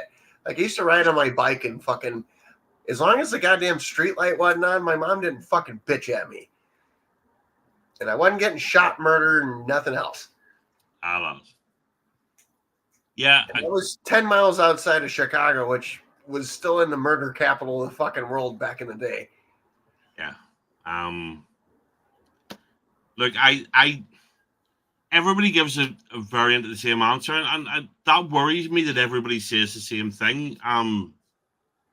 Like I said, I mean, I can only talk about my childhood, and I hate to mention this, but I was born in the '70s, so I grew up in Belfast in the middle of the Troubles, right? We had bombs and bomb scares on a daily basis in Belfast. I used to go to school, so I went the other side of Belfast. I had to get two buses to school and two buses home. And every Friday there was either a bomb or a bomb scare. Because you know what happens when there's bombs all the time. All they need to do is phone and go, "We have planted a bomb," and everything just locks down in case there is one. But I felt much safer back then, and kids were much safer back then. When we used to go out in the morning, we were kicked out of the house, just get out. As long as it wasn't raining, get out, come back at dinner time. You come back at dinner time, you had your dinner, and you were kicked out again. Come back when it gets dark. Yeah. And we don't get that now. It worries me. Even kids, the amount of parents that are driving half a mile to school in them big fucking SUVs that are too big for the women to drive properly because they don't want She because they stepped don't out of the room, but goddamn, I wish she was here. because but you know what I mean, because they don't want little Tarquin to have to walk half a mile and somebody fucking look at them in a mean way. It's it's pathetic. So um but I understand, it is a really fucked up nuts world out there, and I've said this, and Joey's gonna laugh. We don't hang enough people. People should be publicly shamed and people should be publicly hanged. If you're doing stuff that's detrimental to society, they should put you in the middle of Belfast, they should throw a rope up and everybody should watch you, do that funny dance till you fucking shit yourself and then you're dead. You know, that's a deterrent for people that are abducting and killing kids. That's a deterrent for people that are fucking shooting and murdering, people, all the rest of it, So That's the same it's, thing with in certain countries. And it's kind of fucked up. But you steal something, they cut your hand off. And in certain countries, there's hands. The one hand you eat with, there's one hand you wipe with, and they yeah. cut your eating hand off. Look, I absolutely look. I'm not a fan of the Islamic world. As far as I'm concerned, it's a horrible evil on the world. Islam is a horrible thing.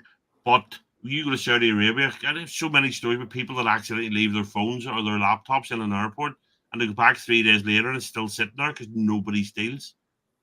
Yeah. You know what I mean? And I'm not saying that theirs is the right way because it isn't, because it's nuts.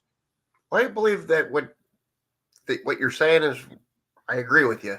But there's always good and bad in everything. Yes. And if you thought about that, if you fucking walked into the store and the belief isn't we eat with one hand, we wipe with the other, but I'm gonna fucking lose a hand. Yeah, you think about that. Like, is this worth fucking stealing this pack of fucking playing cards as a kid? I'm gonna lose a fucking hand. Yeah. It's just we've got too fucking touchy feely. You know what I mean? Whenever somebody does something wrong now, it's because of an insert excuse here. It's because of they're from a broken home. They weren't hugged enough. Somebody said something mean to them when they were 7. There's always an excuse. There's always fucking people. I said I grew up. I'm for everything in my circumstance. I'm not trying. I'm not. I no way am I claiming to be perfect. I'm a fucked up human being. You know what I mean? So I'm not trying to claim perfection. But my parents, even though I'm from a broken home, my dad left the house when I was 9 or 10.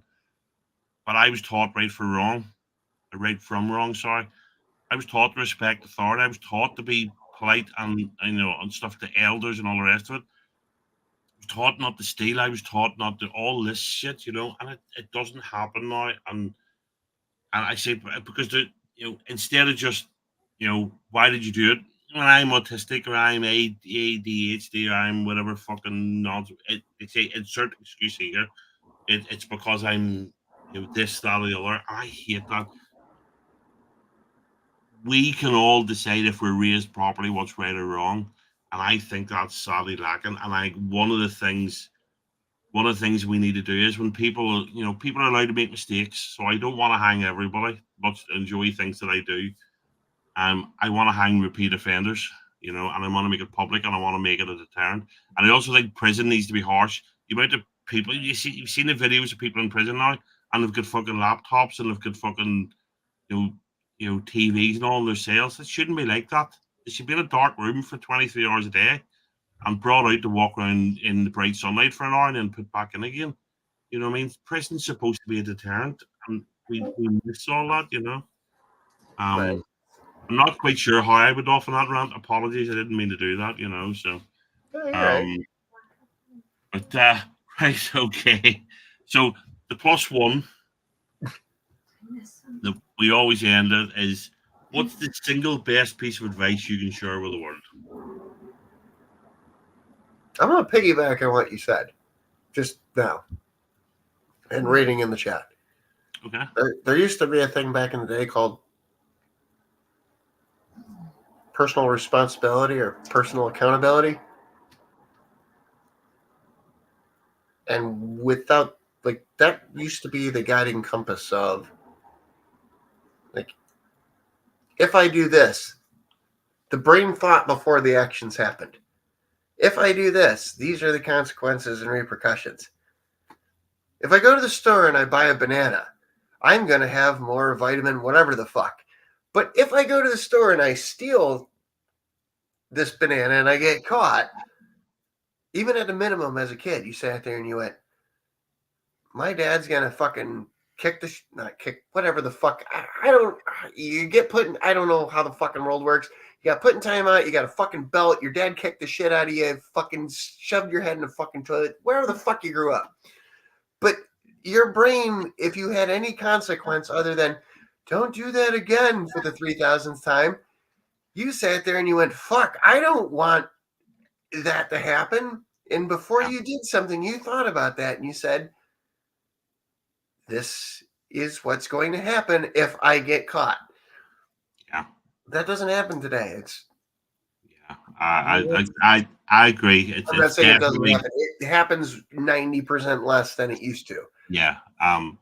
But like, see when I was a kid, see if you'd have rapped our door and went, look, Trevor's, and my dad, and when Trevor was doing this, I'd have got a smack before I even got a chance to go. But Dad, I've been upstairs all night, I'd have got smacked and then I got a chance to explain myself an hour later. I'm not saying that's necessarily right, but you understand what I'm saying? Where now, if you come to a parent, if you go to a neighbours and you go, your kid's doing this, what's going to happen? They're going to tell you to fuck off. Probably they're going to be, and that's not the way to be. And it's it worries me a lot. I've said I was at the hospital. I was at the fracture clinic. I broke my shoulder a couple of years ago, and so I did, you go for follow ups, for X-rays and all that. And I was down one day. And the girl said, a woman came over to me and she had her kid with her, and she came over to me on the way out. She says, "Do you mind if I say something?" I didn't know what she was saying. She says, "Look, I just want to say you're managing package." I said, "What do you mean?" I says, "You stood up 4 times to let somebody sit down."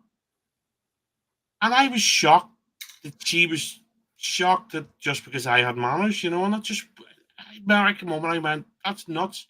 Because I was told, get up for women and let them sit down. I was told, get up for the elderly and, you know what I mean? Give your seat up for somebody who needs it. But that she was so shocked that somebody did that fucking scares me. You know what I mean? That should be, if I'm in a train and Bobby Joe gets on, whether I know or not, I'm going to get up and offer her the seat. Because that's what I was taught. But that's what parenting does. And look, and my dad has flaws, lots of stuff that I won't go into here. But I'm not claiming my dad was perfect. But I suppose the best thing I say, right? So again, grew up in Belfast during the Troubles, and I lived in a really shitty part of Northern Ireland, one of the poorest parts, one of the roughest parts.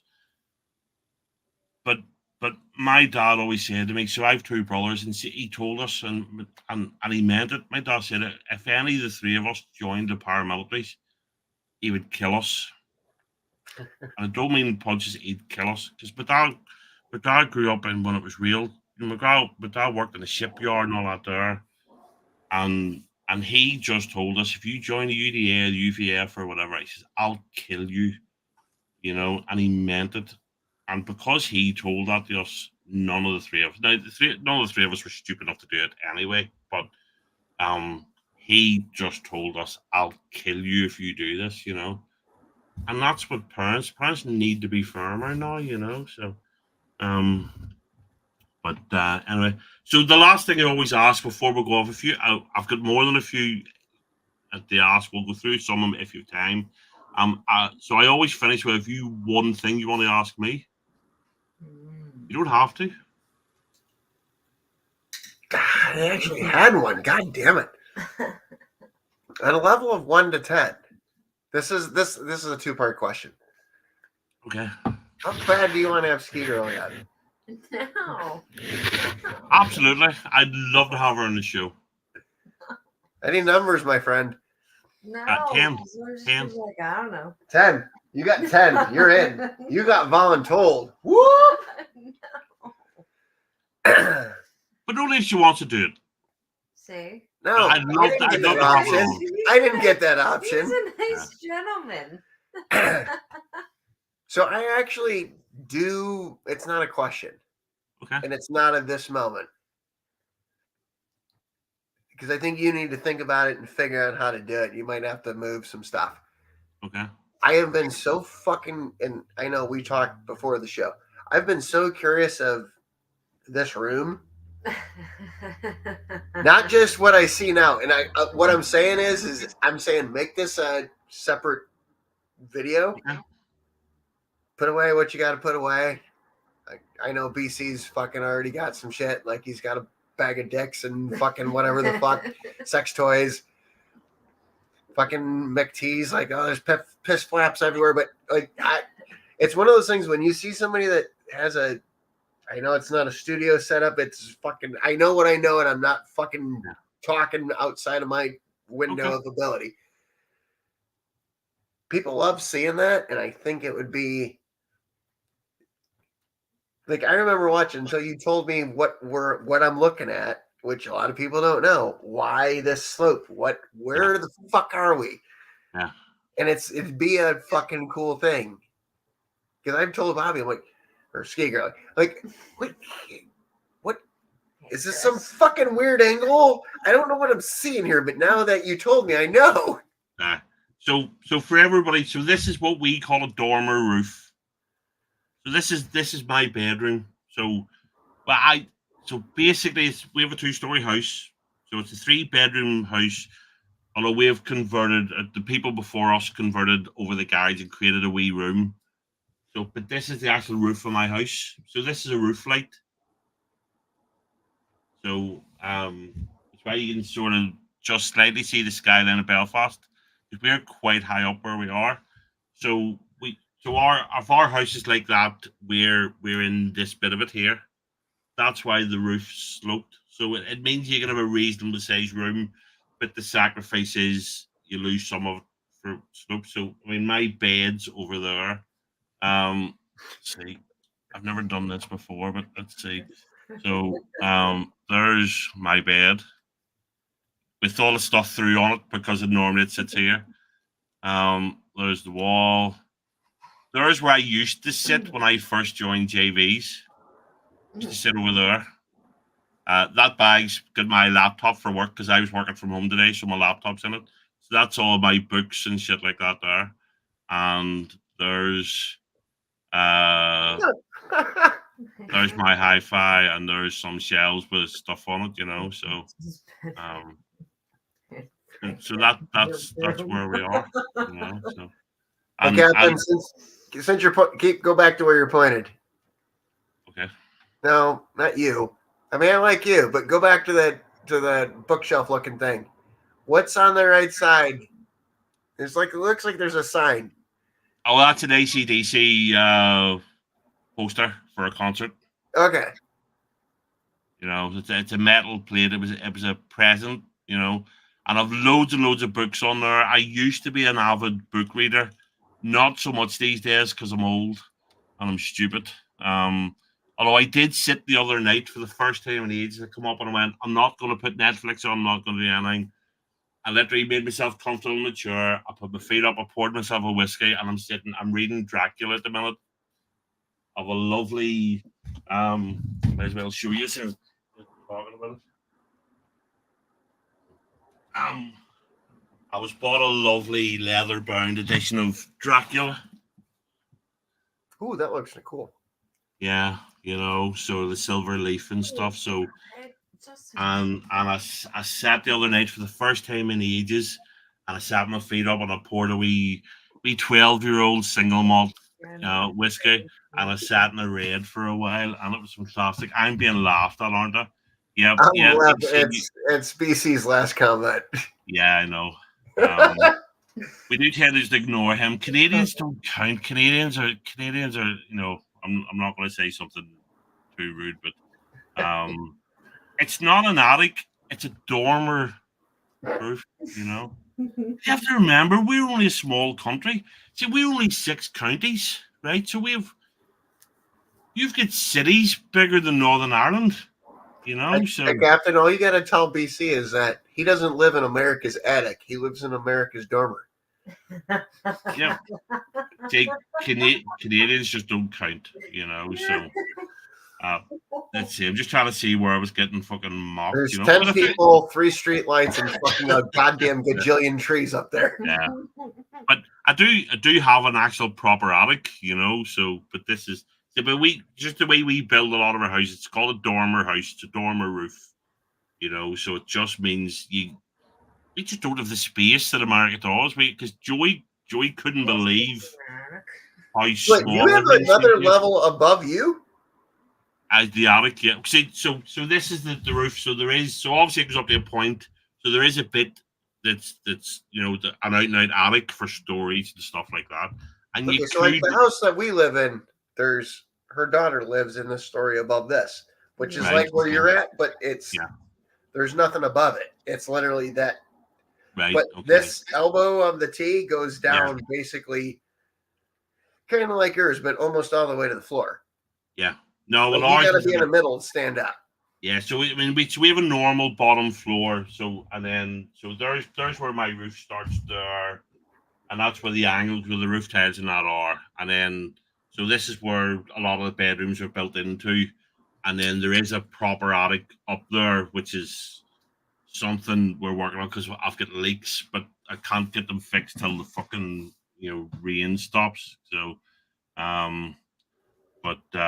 okay, so that's essential. So, are you up for a few questions from? I'm good till I gotta pee, and I'll let you know. Okay. So I'll try and go through them. So Carla, no, I'm not going to ask that one. So. Wait! I'll answer any question. Pull every question up. Like, let's just go. But it's boom, boom, boom. I will answer every question. 32 of them. Right. We'll go very, very quickly. So, how do you burn water? You fucking put fire to it. Okay. Or you get it boiling, and then your kid comes in and goes, "Water's burning." That basically means boiling. Well, Angie, in fairness, did manage to burn a cooker down boiling water. But that's for another night. So. Do you believe respectable cheating in relationships? I don't know how to answer that question or what that even means. I'm just going to go through quickly. What is your signature dish? I think we answered that one. Answered that. Do you love cooking or is it just a hobby? Both. Would dinner? Wait, what was the second part? Example: would dinner for a woman or friends instead of going to a restaurant? It's 50-50. Okay. Depends on the mood. And maybe depends on the money as well. Well, life fucking contributes to a lot of that. Like, I don't know. You're giving me a fucking look. I'm getting look through the glasses. I'm trying to fire these because I gotta pee. If you want to take we're good. Just keep rolling. I think better. Okay. Here's more grills. Your lip. At this point, lip. Prior to that, me. Okay. Yeah, I haven't read these, so I'm just hitting the buttons at this point. Yeah, do you agree clean food, aka healthy food? Elaborate on what kind? No. No, he doesn't. Yes, I agree. All that nonsense is bullshit. So, Tough you in your community you challenge the cook off with independent judges. Any. This one I liked. Any of them? Okay. No, I literally would because I would actually enjoy the fucking. It's not the. Here's the thing. For me, it wouldn't be here's a trophy, here's this. It would be I could lose, and it would be now I know where I stand. Learning experience. But do I think I'm going to? No. Okay. But it would also depend on how the whole thing's set up. Okay. Yeah, because you wouldn't have your own equipment and all with you. It'd be a nightmare. So, Well, even that would be the greatest part, though, is if nobody had their own equipment, I think that would be where I'd win. Okay. Because I think I'm more adaptable than most people. Okay. Do you hunt or grow your own food? Yes, I go to a store and I've got my own garden at the first part of the store that I No, skip. he doesn't. And then No. I The answer's no. I have a team of You wouldn't hunters do that fucking No. shoot all the food and they cut it up. It's one of those things when you're a multi-billionaire. Uh-huh. Okay. So no, I don't. Okay. See, funny, I was thinking that. So my brother, he did 3 years at catering college, right? One of the things he had to do was go to an abattoir and see the animals getting slaughtered, Yeah. right? And he said it put a lot of people off. Some people literally just went, they couldn't even eat a burger at the end of it. So I'm a bit of a hypocrite because I'm an animal lover. I love eating animals, but I'm not sure I can kill one. Yeah. No. You know, so I was wondering about that earlier myself. So, do you feel cooking is an art? I'm trying to read the rest of the question so I answer it properly. Well, look, Yes. Angie's a hippie, so Angie always, she's always got that Californian fucking hippie vibe. So Yeah, I'm in it. Here's the thing. I think she's yes to an extent, but is McDonald's, which is cooking, technically, an art? It's not. So, like, if you go to a fancy restaurant or somebody wants to spend the time setting a table in the perfect way and putting there's the little fork, the big fork, the fucking knife, here's your soup spoon over here and the fucking big spoon, you work way outside in, blah, blah, blah, blah, which I've never fucking done, but I understand it. And everything's fucking food, and here's somebody coming up with all, can you stop staring at me? You're scaring the shit out of me. And you got all this stuff. Is that an art? Yeah. But if you fucking go into the freezer and you pull out fucking Jimmy Dean's fucking breakfast bowl thing, is that art? No. Like, can we arguably say that the fucking box on the Jimmy Dean's fucking frozen meal is artistic? Yes. But I think it depends on, are you here to eat or are you here to fucking have an experience? And I think that's a difference in the question that she's asking is that there's a church down the street from us that has has given away 523,000 meals. The fact I remember that is fucking mind-boggling to me. Every day, not every day, but over every day, you can go in there and you can get fucking lunch for free. Yeah. It's on the fucking, I call it the church billboard. It's not the right fucking term. I think that's cool shit. Yeah. But Okay. that's not art. That's some dude has fucking hobbled his way to this church to fucking eat, and it's probably his one meal a day. Is that art? Well, I think good food is good art, but cooking is different than chefing. For functionary cooking, I'll cook a big pot of stuff and put it on the table. It's not the same as somebody creating a meal. In my opinion, So when we went to Lancaster, we went to that's art. So we went to a fancy restaurant that's down in a catacomb. This is way too long a story. Anywho, we went to a catacomb underground. Here, you know what? Hey, you know what? When Ski Girlie's on your show, she's gonna tell this story. Place is called Boobies, and it's not spelled the way you perverted fucking people think. Anywho, next question. Okay. Who's your? Let me see. Have you a favorite celebrity chef? Elton Brown, easily, 100%. Not even an argument. Elton Brown. Never heard of him. Used to be on the Food Network. He explains things to people like they were 6 with fucking crayons. Like the technical part of why shit is the way it is. Hobo, how are you with desserts? I like eating them. I don't fucking make them. Yeah, he doesn't. But here we. No. Can you enjoy bacon? one about No. him Okay. naked cooking? We're getting there. Okay. Wait your turn. We're just hammering through them very quickly. I'm going to skip some of them, to be honest. So, let me see. Chick-fil-A has the best sandwich of all. I like JV's taking the piss, to be honest, though.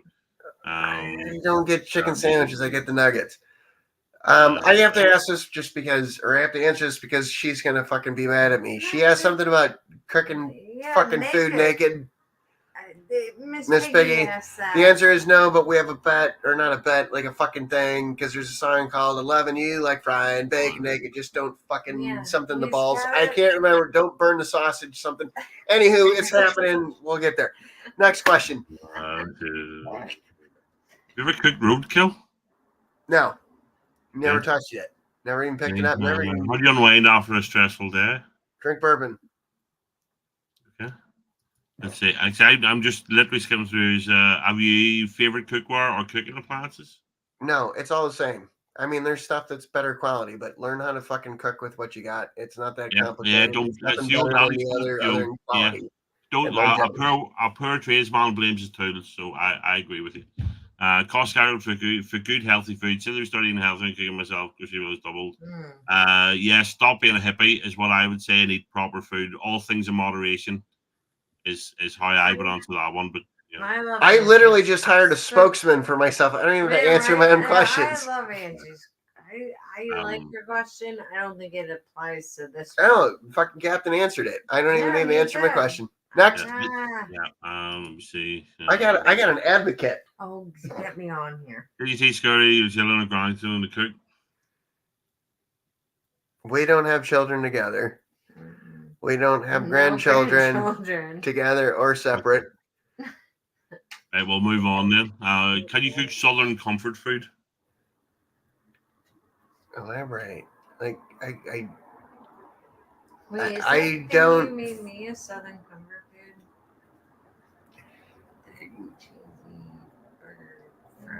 No. No. Jeez, I don't. I don't know. Typically, I'm not so I don't know. You really always assist you with cooking, or do you command the kitchen to yourself? No. Yes. No to the first question. Wait, yes to the second. Miss Piggy's always asking. I think Miss Piggy's looking for somebody, but are all your male friends married? Any of them looking for love? I really don't have a lot of friends, and no. Okay. Since time is tight, do you usually cook the majority in the week? Quick yummy meals do you make? She mostly cooks. We go out a couple times or DoorDash or something, but I would say 5 days. Okay. And the last question, so you can pay. Have you ever eaten an insect or any type of animal that's typically not eaten by some? I did like this one. So I've had like fucking like ostrich, like it's not fucking bugs and shit, but like I've had some quasi exotic shit. I like that one because you did do. But nothing like fucking weird, like sucked an antelope's dick and fucking made cheese out of the fucking whatever milk. Okay. No, fair play. I can't wait till you're on here because this is happening. Go ahead. Yes, Bobby Joe. Look, I would think about it. You're more than welcome on. I'll come up with some questions and you see yourself. There's nothing serious. You're gonna hate yourself for having me on. No, absolutely not. Skip. Next question. I want to talk to interesting people. That's it. And it's just. There's no gotchas. There's no. I'm not here to make a dick of anybody. You don't have to answer everybody else. You don't want to answer. Just say I'm not. Or you could just do what Chris did and lie the whole way through it. Right. It's only. I'll do it because it made you do it. I'll do it. I'll add you to the list.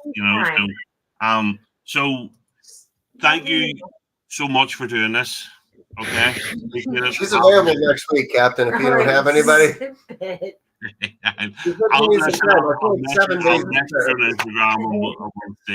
I've nothing planned if you're up for it. Although I might be really drunk. I'm going to Dublin next week to do 2 tours of a whiskey distillery, Jameson's whiskey distillery. So depends on much whiskey I go through in those couple of days. But listen, I really enjoyed this. Thank you for doing this. I know. Hey, before you go, just Yeah. because you said you were going to tour this, guess who used to live in the town, not where you're at, but in Pennsylvania that you're talking about? Somebody has lived in Dublin for a shitload of years of her life. You guys can like compare. Okay. Listen, it's been great. Thank you. We're going to end it there. Thank you to everybody in the chat. Miss Peggy, as always, brings the questions. BC always brings the sarcasm. Angie brings the sex appeal, you know. So thank you everybody in the chat for turning up and watching my bullshit. Thank you for doing it, and I'll see you next week, and might even be Ski Guardy next week. We'll see. So thanks everybody.